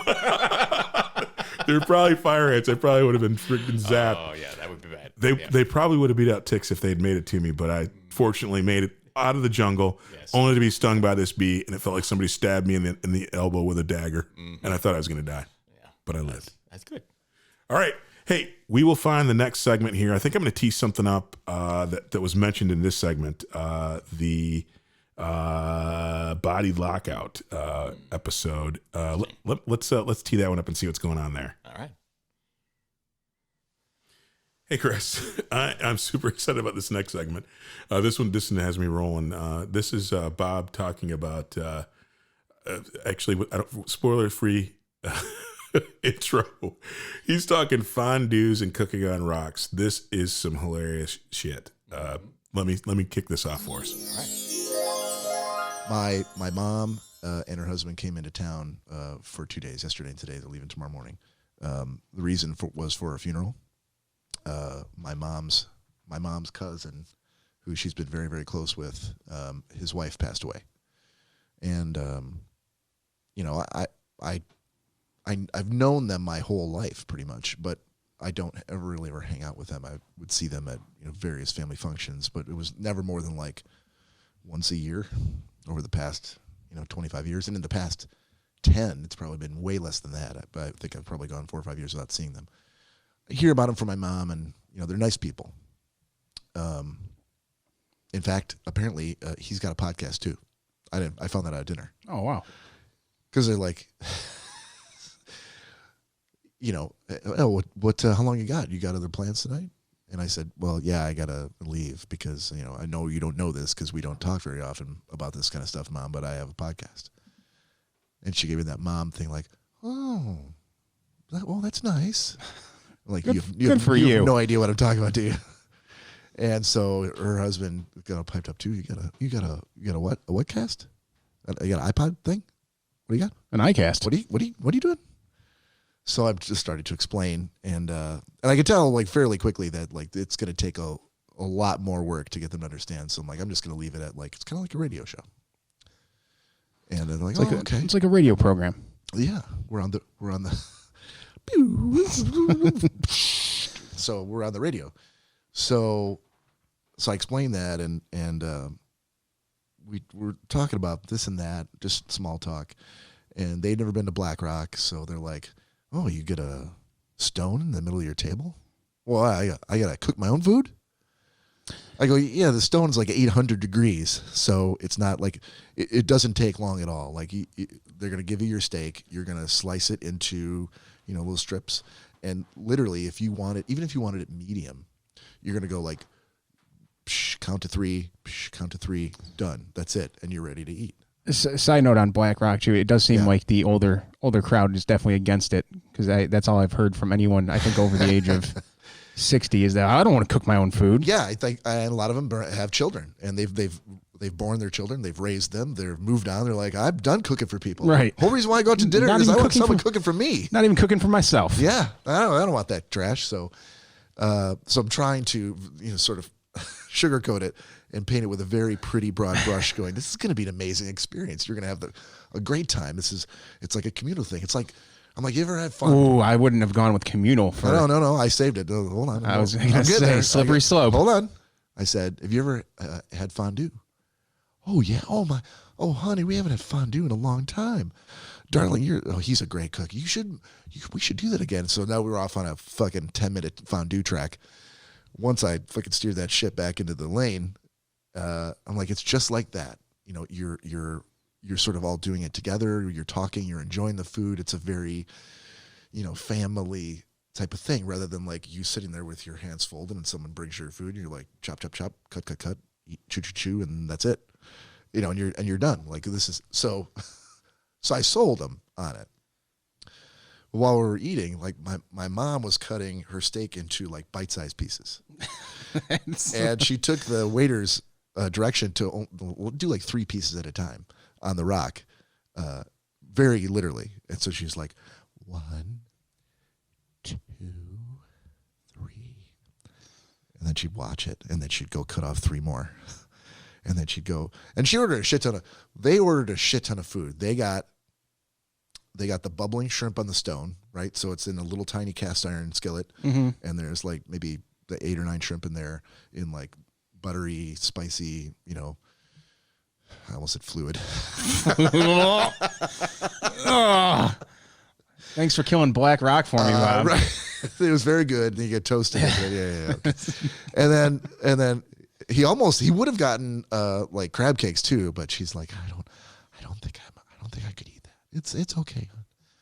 So he orders a New York strip with and a New York strip is like it was like a 16 ounce. I would say they're pretty big at Black Rock. It was a huge steak. And, I sat down right away, and despite my age, he's like, no, so we're gonna, it's on me. Like, I'm like, no, you don't need to do that. I'm perfectly capable of, like, no, you pay for my mom. I got me. No. We're so happy that you came, blah, blah, blah, blah. So I go, all right. Okay. But at the same time, I know, like, I can't go like, oh, I'll have the lobster tails, and I'll have 4 of these and 3 of those and a couple of these naked lady teas. And so I go, I'll take the 9 ounce sirloin. It was like $15 cheaper than what he ordered. And I'm like, I felt good about that. And I'm like, you get 2 sides. I'm like, salad. I got a salad and mashed potatoes. He ordered a side of the mushrooms. He got, he's got his 2 sides and his giant steak. And my mom ordered steak plus kielbasa. I'm like, why are you buying? I'd go to Kroger and buy kielbasa for like $1.75 tomorrow. And it would probably be the exact same kielbasa. I'm like, why would you do that at Black Rock? But okay, she got that, and then she got a side of asparagus. They both got a giant baked potato that's the size of my fist, just a huge baked potato. And so all this food, and my mom is like, she's really, I think I was probably almost done with my steak. And I could see my mom is still like cutting and chopping and slicing and cooking and turning and whatever. And I look over at her husband, and I'm like, she's going to be like, yeah, don't ever take me here again. I never worked so hard in my life. I hate this place. I never worked this hard when my kids were young and I was making dinner for them. This is the worst. So I go, and she's got like the rock like is directly in front of her, right? But they're big booths at Black Rock, but she's got all of her food dishes over to like the side. Like as far enough over where like it could have been someone else's dish. It's not even hers. So she's like this. She's turned to the right. She's trying to eat. I'm gonna get it to my mouth, and so I'm like, Mom, I'm almost done here. Let me help you. Give me the rest of your steak that hasn't been cooked. I'll cook it for you. You start working on the potato you haven't touched yet, and the asparagus, and blah blah blah. So trying to help her through that, and I think they both enjoyed it, but. He literally worked up a sweat. Like he took off his jacket. He's wearing a sport coat. Took off his sport coat. Took his tie off. Got his handkerchief out. Was blotting his forehead. Because we're sitting there. I'm sitting there in a Grateful Dead T-shirt because I've already, I went to the funeral today already. I already wore a shirt and tie. I'm just going in for Black Rock now, and then I'm going to the podcast. So I'm dressing for the podcast. But they have not changed clothes. So, and. In his defense, they're sitting there with, there's the stone from the shrimp, there's his stone, my stone, and then my mom, because she got the double thing. She got 2 of them there. You just surrounded. So there's 5 stones on the table. Each one of them is 800 degrees. Guys, did it get a little hotter in here? Is it just me? He's just like dripping sweat. Like it's running over his eyebrows, into his eyes. And he's like, and I've been working out downstairs and trying to, kind of get back in some shape. And a lot of extra steam coming up from the rock. Yeah, I sweat really easy. I'm like, do you? Okay, well, maybe we should have him clear a lot of these empty dishes. The table looked like there had been like a whole football team sitting there eating. By the time we're done. All your moms. Yeah. So we get done eating, and then this is the story that I wanted to tell. Oh, that was just the intro? Intro, right. Okay. So we're talking about we talked about a lot of shit. Like I tried to sell him on the idea of a sous vide. He's like talking about, I got a couple smokers in the back. Oh, you don't smoke? You know, like I'm some kind of fucking asshole because I don't have a smoker. Nah, I'm not kidding. He's very nice about it. But he's like, oh, this is what smokers are all about, blah, blah, blah. So he starts talking about sports. And he asked me, like, what position I played in football. And, I used to, dabble a little with football. And I'm like, dabble a little? What is dabbling in? I didn't know one could dabble in football. I could have gone pro, but I just decided I wanted to dabble. I didn't need that pro stuff. It's way too much pressure. So I was in it for the sport, not the money. Yeah. So he was talking about what was it? Oh, he was talking about Notre Dame. He's a big Notre Dame fan. He's got a couple of friends that played football at Notre Dame. So I go, okay. Yeah, if I was going to be a real cock about it, I'm going to be like, give me some names. Want to look them up? Well, yeah, pull your phone out. Exactly. So he started talking about when he was working out and stories he'd heard from his friends who were his age, which is, I'm going to guess, like early 70s. And man, that workout sometimes can be kind of tough, especially when you get the body lockout. The body lockout? The body lockout. Just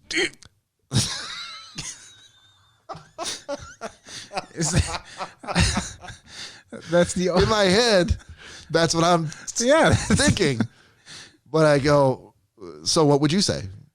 Let's see if we would have said the same thing here. So your entire body just locks up? No, I said, what did you say? Oh, well, okay. Excuse me? I don't think I heard you right. Body lockout. What are you talking about? So he's like, when you're, body locks out. No, I don't know. What do you mean? He's like, well, when you go to the hospital and you're, no. I go comatose. No. No, you go to the hospital and you're brain dead. No. You got the palsy. I'm a palsy that you brought that back. Oh, hey, there it is. Oh. I'm a palsy that you brought it back up. Yeah. Okay. So he goes, no, when you're at the hospital and you're in that thing, and I'm like, iron lung. Iron lung. Exactly. That's what I said. No, and I just keep going, and he does not know how to express to me what he's saying, and I'm like, I just want to know what the fuck body lockout is. Because I've never heard anyone say that before. I've played a few sports in my time, lived on this earth for a while, never heard the term. And you're not a doctor, so no. not by any. So finally, he goes like this. He puts his arms out, and I go, "You're in the stirrups. You got to give him birth." And my mom now starts giving me the stink eye. She's catching on to what you're doing. She's not. Yeah, she's like, God damn it.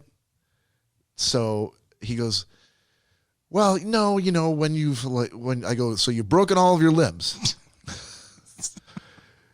I go, traction. He's like, full body. Traction. Wait. I go, oh yeah, right. So I go, okay, let's rewind it. So you're saying body lockout is when you're in traction? He goes, no, you just like, you just go, just exactly like you first did. I go, body. Okay. So you're like a prisoner in your body, and you're just your brain. And you're like, I want to move, but I can't move, and nothing is working. Is that what you're? When does that? Okay, first of all, that's not a medical.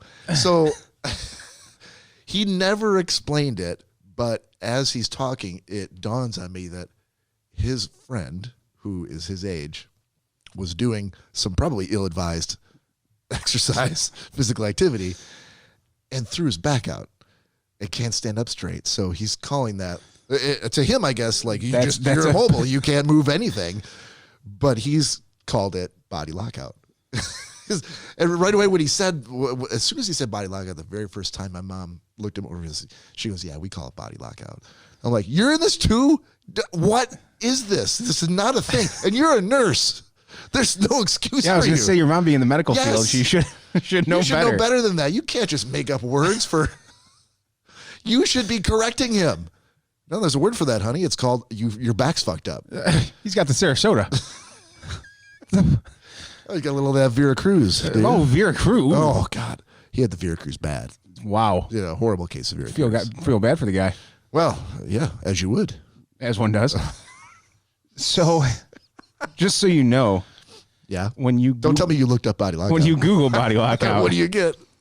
the only things that show up are Pictures of a crazy person? videos on how to do a body lock throw in MMA Oh, okay. I have heard of that.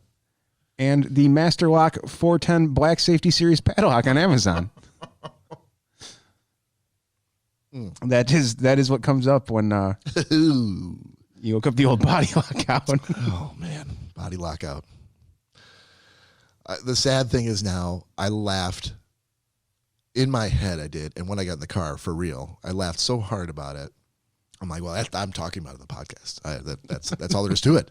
Body lockout. I can't. And I thought it was so hilarious that that it was not an actual thing that his wife, my mom, a nurse, didn't correct him on and just adopted as a thing that is a thing that I'm probably going to start saying it all the time now.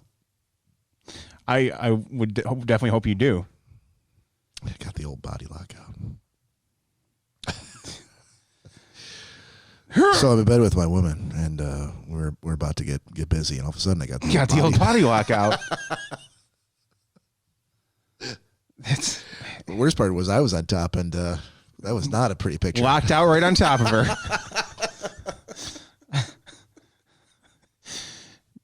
Took her by surprise. the old surprise lockout. It's just eyes get real big. Sorry, babe. Body lockout.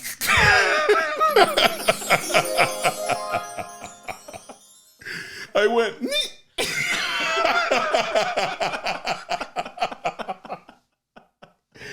That is one of the best stories in the history of the universe. I'm going to start using body lockout. Yes, absolutely.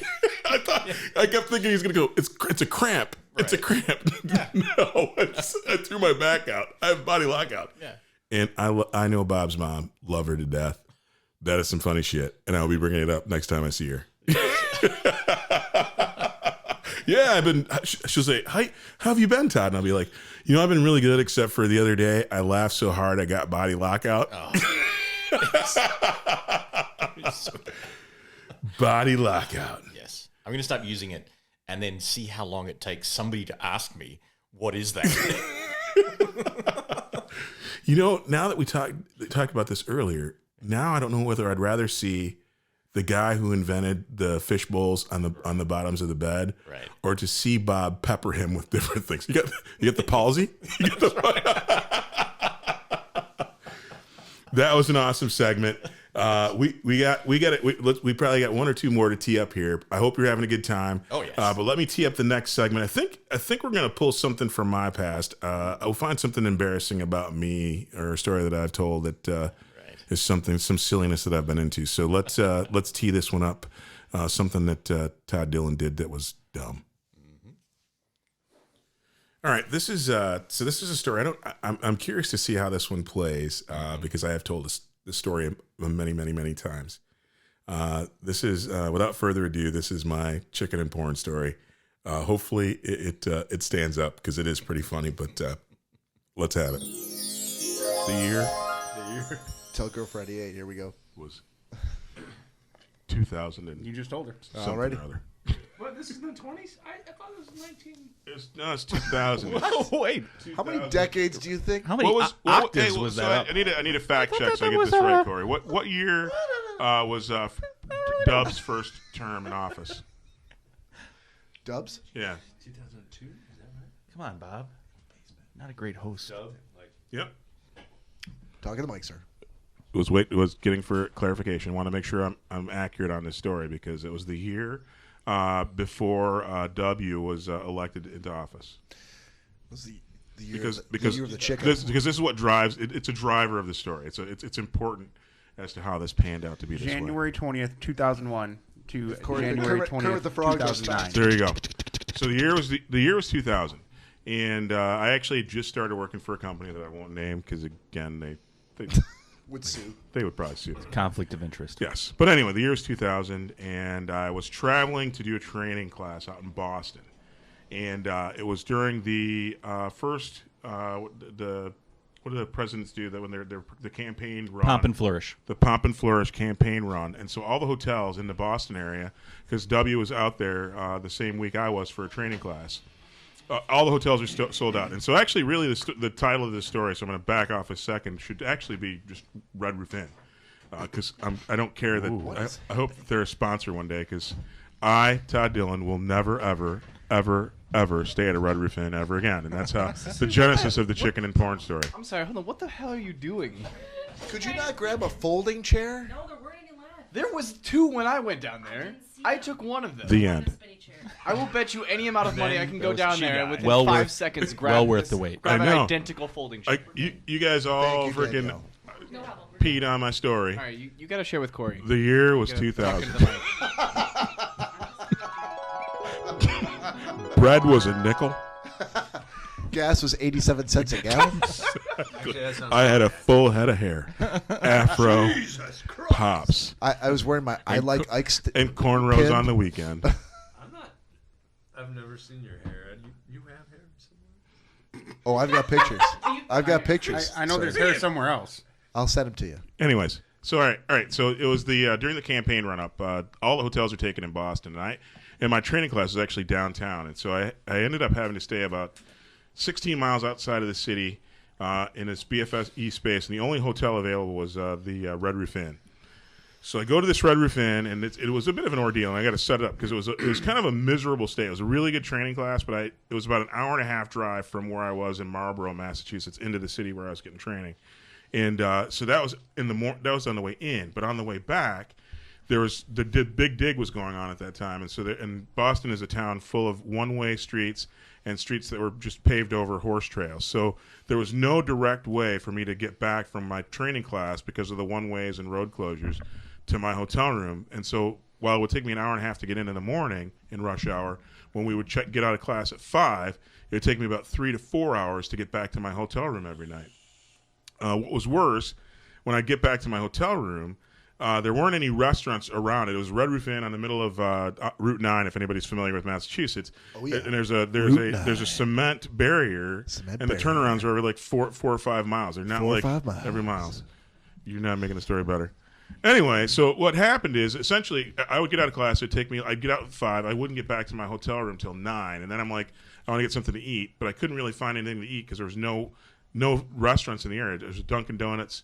And that was about it. So I was just kind of a miserable stay and long, traffic every day. And then on like the 3rd day of class, I took a wrong turn. I ended up on I-90. I ended up on the highway, and there's a little kind of the gas station stop on the highway. So I stop in, and I'm super excited because there's a Popeye's chicken, and I'm like, I've been eating donuts and sandwiches for dinner every night because there's no place around my hotel.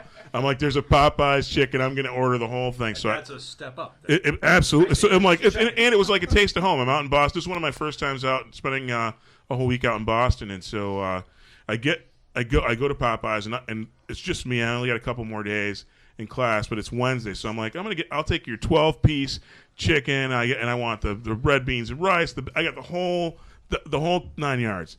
And get back to my hotel room, and oh yeah, and by the way, every night when I get to the hotel room and I want to kind of settle in before going to bed, I'd turn the TV on, and there was just squiggly lines. There's like such horrible reception. You couldn't even make out anything. It was just horrible.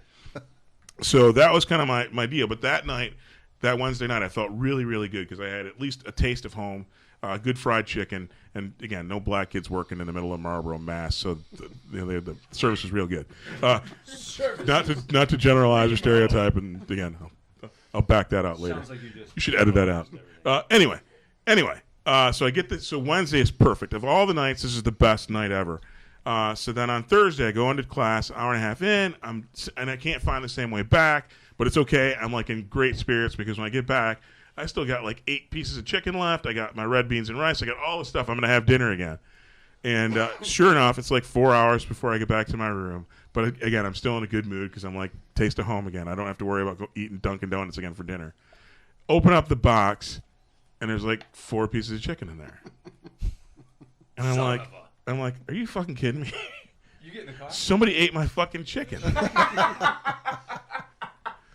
And I'm like, and now I'm like, even though I have chicken in the room, I'm like, I'm not eating the chicken because somebody's been fingering my chicken.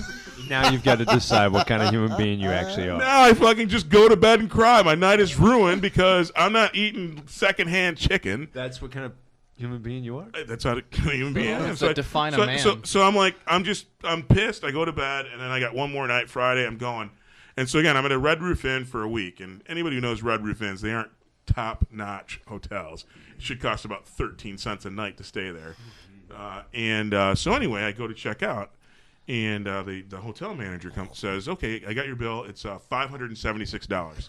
Jesus. And I'm like, the bill should be like $160. And he's like, "No." He goes, "You got 5 nights in the hotel, and you got you got movie rentals."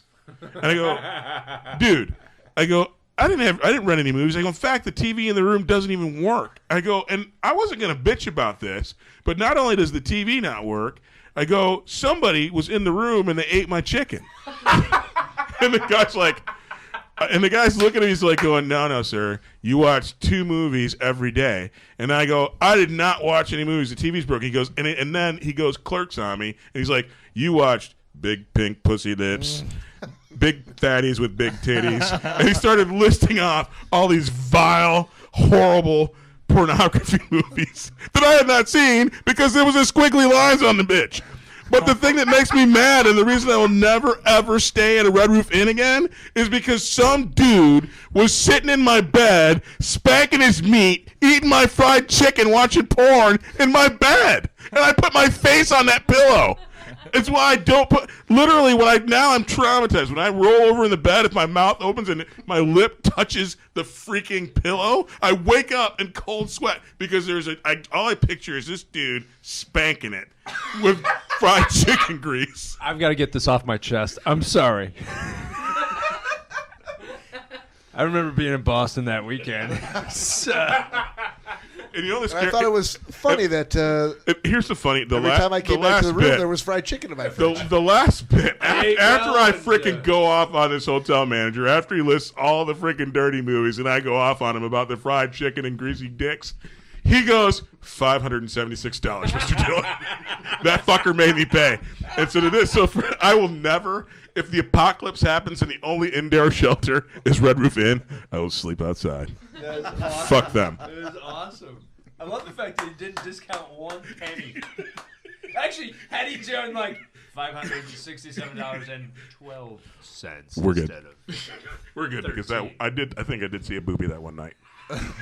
Well, a squiggly booby. You know, and like I said, let's back that out. There's some dude rolling into my room knowing the trick. He's probably slapping it twice on the left side to get clarity, and then he's watching all these vile movies. On the left and side. He's like, I smell chicken. This dude's bilateral. Exactly. I smell chicken. But I can't find his lotion. His lotion.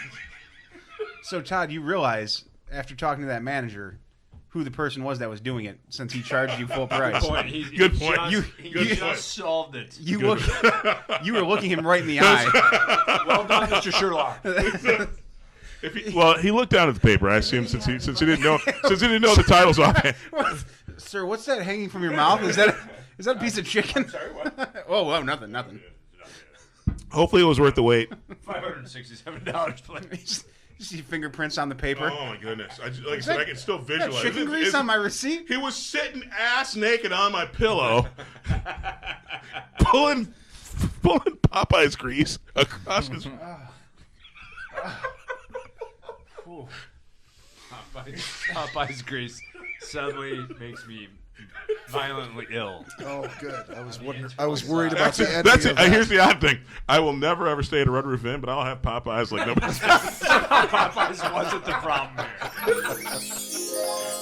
I think I just had Popeye's chicken last week, Chris. I was just thinking you saying that. I've driven past that Red Roof Inn dozens of times. And every time I look at the price on it and the building, and I go, yeah, I'm not staying there. So definitely not. But Popeyes, I'm still in. Yeah, those are some crazy days. Yes, they were. But I'll never forget that. And it's funny.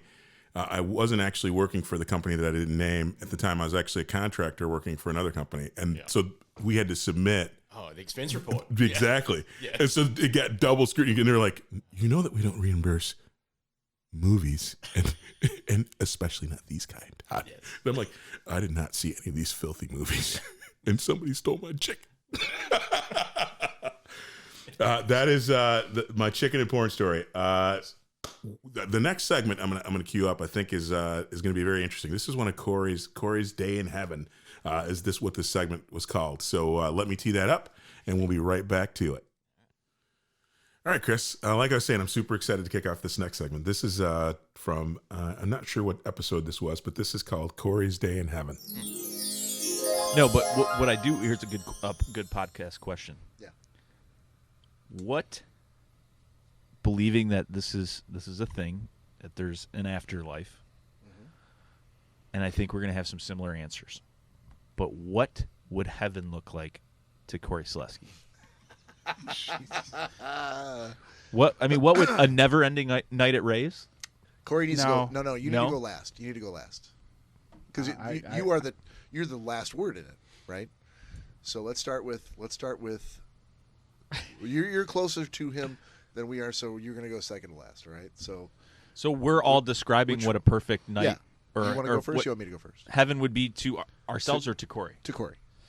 Oh yeah. You want to go first? No, it's okay. You want to go first? Well, yeah. I mean, that's what I would. I thought it was all individual. No, it's all about you. All about you, buddy. Oh, but Danielle wouldn't be happy with that either because she'd be like, I don't know. That's what I'm thinking. I was like, God damn it. But it's easier. I can't do voices. I don't know what it's easier like to project on someone else, but it would almost be like, I feel like it would be like a Groundhog's Day. Well, why don't you go first? Yeah, how do you think it would go? For Corey, yeah. I think it would be like a Groundhog's Day where he could, go through his daily motions and everything that he has to do, but be off and like something like the pig roast, like some kind of big Uncle Ray's event where he's got all his friends around. Never-ending pig roast? Yeah, just where it just keeps going on. You can get drunk, but you can't die. Right, it is heaven. Yeah, you can't die. Let's assume that holds true. There's no money tendered. It's just as many vodka and Sprites as you want. Yep. As much Fireball. And you get drunk, but you don't, pass out and get drunk. You just keep getting a little bit drunker. You're having good times with your friends. There's a lot of food there. Oh, God, the pig just got done. What? We just ate. Oh, I'm hungry again. Well, the second pig just got done. It would be like a reoccurring thing that would just keep flowing all the time. You could walk around and talk to. There's people there that you used to work with, or family members, and they're just a constant flow of socially mingling, going around and having drinks. And I think that would be a Corey heaven. All right, you're never kicked. You're never kicked out. Never kicked out. All right, I'm going to build off of that. But it's always nighttime. Yeah, that's an important. Yep, I would agree with that. You guys are. Hold on. I'm going to build off. We're off the mark, huh? You guys are starting to get further and further off the mark. Heaven to Corey would be that similar setup where he's got all of the things that make him happy. Okay. He's got someone serving him the drinks that he likes in the way that they're made at the pace that he likes it. But I would even say he wants things to be in reach. But I stopped myself from saying he wants, just a smorgasbord of all of his favorite foods within arm's distance, because I don't think that's it. I think Corey likes the exploration. He likes the. Oh yeah. He would like for them to be directly next. He would like Uncle Ray's to be in the middle of a block, like a long block full of restaurants with all of his favorite shit. It's always open. Yeah, and maybe some cool stores like a Dick's or like a. Whatever cool, like Under Armour. Harry's Armour Surplus, Under Armour factory right next door, all in the same block, so that he can, whatever he wants, he can say, "I'll be right back," and no one will ever take a seat. He will get up and he will walk next door and it'll be like, "Oh, there's a little a souffle, a little dessert, sort of a a muffin that I've never seen before. It looks delicious. It looks like it's covered with sprinkles and all of the ingredients that I love, and I'd like to try that, please. And then he'll walk next door and he'll grab a brand new pair of compression shorts, and then he'll come back over to Ray's and sit down and be like, "I'll have another Fireball, please." And he'll open up his thing and he'll try that's how I envision it. So he can.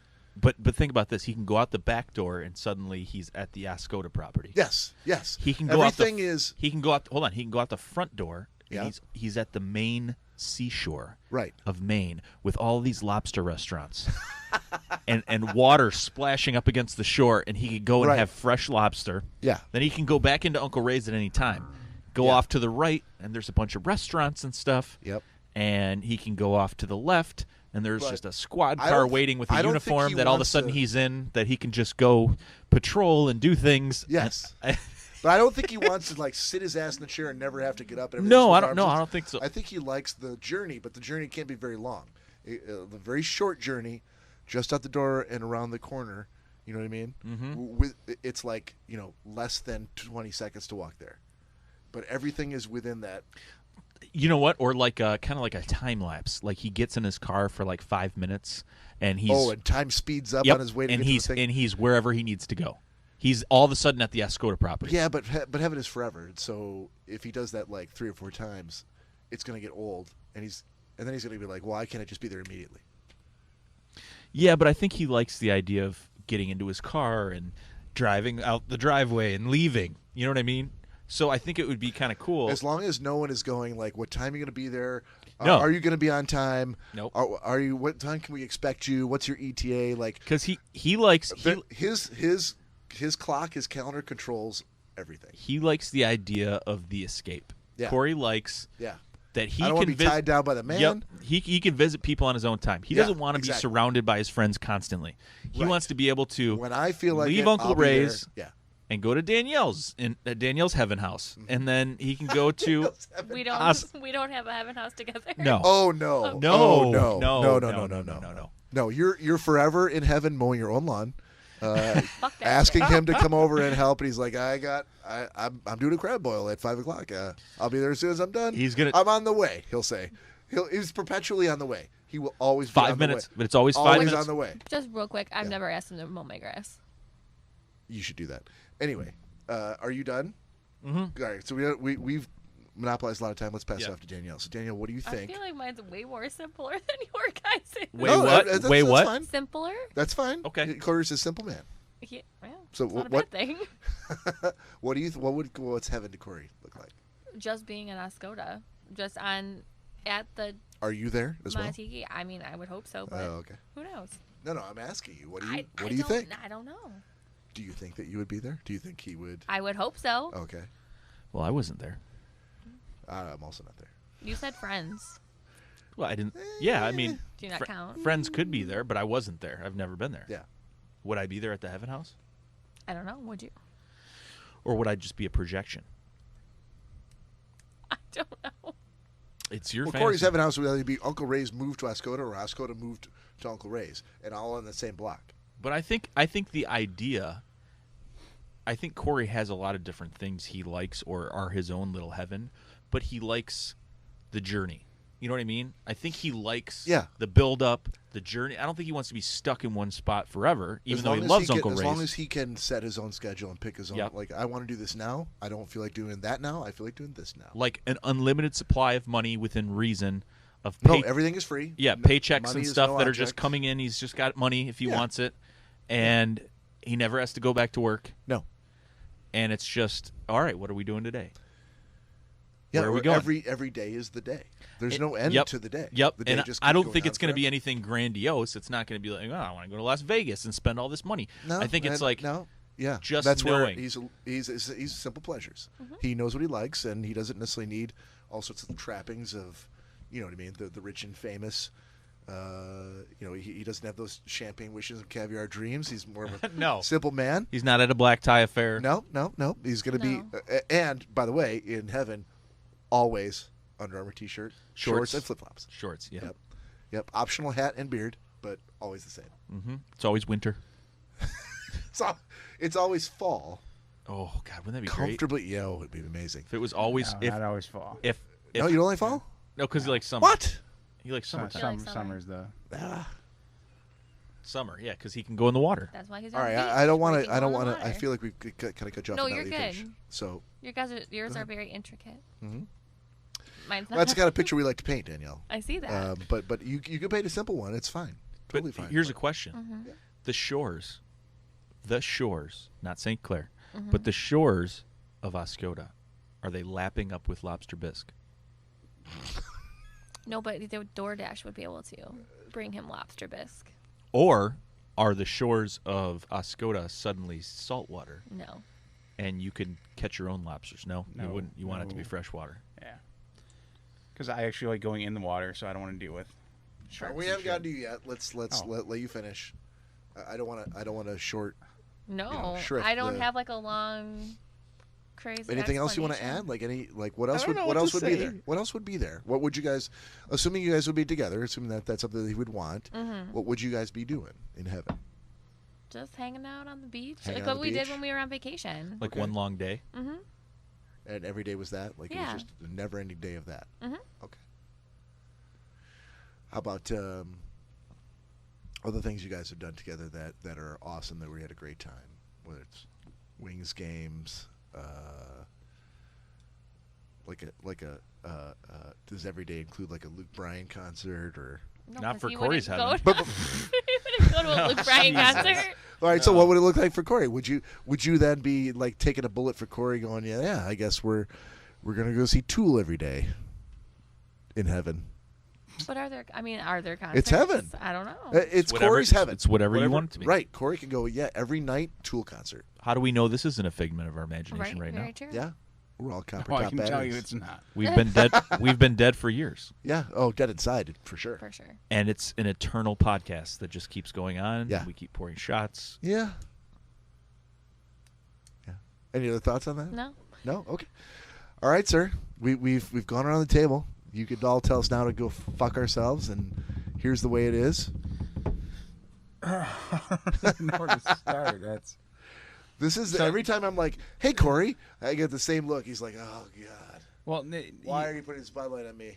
You started traveling way off path with the people all around. I know. I was like, he doesn't want no people there. That's why I said you can.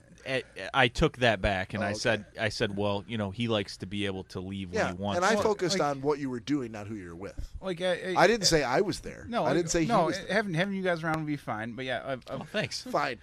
Would be fine. Wow. Hey, if you were there in my heaven, that'd be fine. I guess I'd be okay with that. I wouldn't hate it. God. Oh, not, God. It'd be tolerable. God. Yeah. Tell Jesus, Bob, and Nick can come in. You guys want to ask about my heaven and then down it. Yeah, that's how this works. Pretty much. But yeah, it would definitely be an Oscoda. I wouldn't even need Rays. You shut your mouth, Yeah. Corey. I knew that's what he was going to say. Sir. Wouldn't even need it. You guys didn't see him up in Oscoda, though. That's true. I mean, and that could just be a perpetuating. Wake up every morning, go sit down on the beach by the water. Groundhog's Day kind of thing. Yeah, go. But what if right off of the road, where the cottage was Ray's?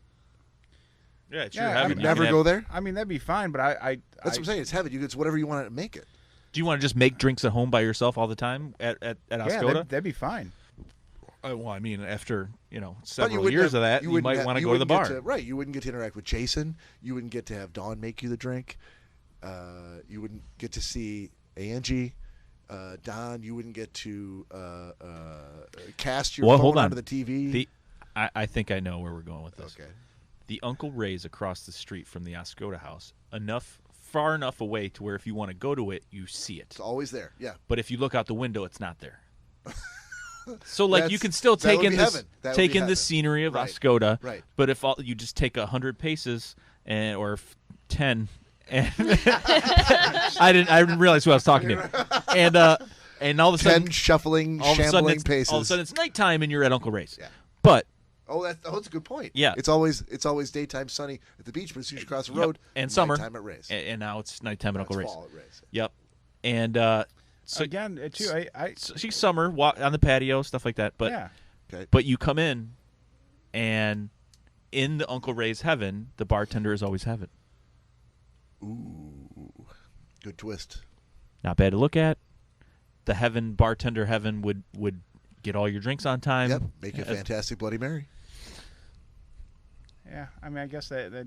Look how not excited he looks. No, he actually looks like he's like doing like long division. He's like, okay, all right, like as if we're like, I'll allow it. But the most important part would just be being on the beach and waking up in that cabin every day and not having to worry about putting on any sunscreen, actual clothing or. What? Wait, hold on. Are you nude in heaven all the time? No, okay. Because we don't board shorts. We don't want to be at that heaven. And then putting on just athletic shorts after that to hang out in the cabin and being done with it. Okay. How about people? Like I said, yeah, you guys. Past that, I don't think I need to see anyone else. So wow, yeah, family. It's a tall order. Dad. Well, yeah, of course, if I could have my dad and mom there, then every once in a while. I can come visit. Well, those board shorts are going to wash themselves. Now that was a crazy segment. Yes. I think he got a lot of things. He got Ray's foisted on him. It felt like to me. Yeah, it was a pretty big contrast between what everybody else thought he would like. Exactly. Yes. I think someone should buy Corey a trip to Hawaii though before he settles in on an Oscoda beach, because while it is fabulous, it's not Maui. Right. I haven't been to either. Oh, we should do that. We should do that, and we should take Corey and no one else. Yeah, maybe. Okay, we can leave him behind too. Yeah, because the funny thing is, he didn't list me. He's literally, it was maybe Danielle. Yeah. And it would be okay if Nick and Bob showed up. Yeah. So and he doesn't want to wear clothes. So yeah, I don't need to see that. No. A really short, slow guy, naked, Oscoda. No. That's imagery that's trying to get into my head right now. now. Just no. Yeah. Corey's having, and I wanted other comment. This all presupposes that other people are going to make it to Corey's heaven, right? And that their heaven is to serve him drinks. Yeah, it feels like that might be somebody's hell. Right. This is an interesting segment. I think we should rerun this, and we should tease this out a little bit more. Yeah. All right. Hey, the next segment I'm going to tee up is this is Bob's Irish exit episode. So, Bob, have you ever heard of the Irish exit? No. It's when people leave places abruptly. Like, so let's say I was having a party, right? And you came to the party. You're having a good time, yeah. And you just leave. You don't say, "Hey, I'm leaving." No hugs, right? No fist pounds. None of that. You just leave. Right. That is termed an Irish exit. Excellent. I've seen an Irish exit many times. I did not know what to call it. Yeah, that's what they call the Irish exit. So let me tee that one up, and we'll bring it on. All right, Chris. So you've heard it. We did a bunch of sets. Really hope you had a great time. I did. Great. Thank you for coming. Hopefully you'll do this with us again, and definitely we got to have you on with the whole crew. Yes. Now that we know how to do this setup, so hope you enjoyed it. I did. Very much so. Awesome. Yeah. Have a great night, and we will see you next time. Hey, Chris. I think that gets us to the end of this thing, man. I had a great time today. Thank you so much for coming. Thank you. It's been an honor and a pleasure. Excellent. We definitely will have you back on the show. You have to join the whole crew. This has been Todd and Chris rocking out to the greatest hits of the Schnozzcast. Have a great weekend. Have a great week. Have a great year. Goodbye, y'all.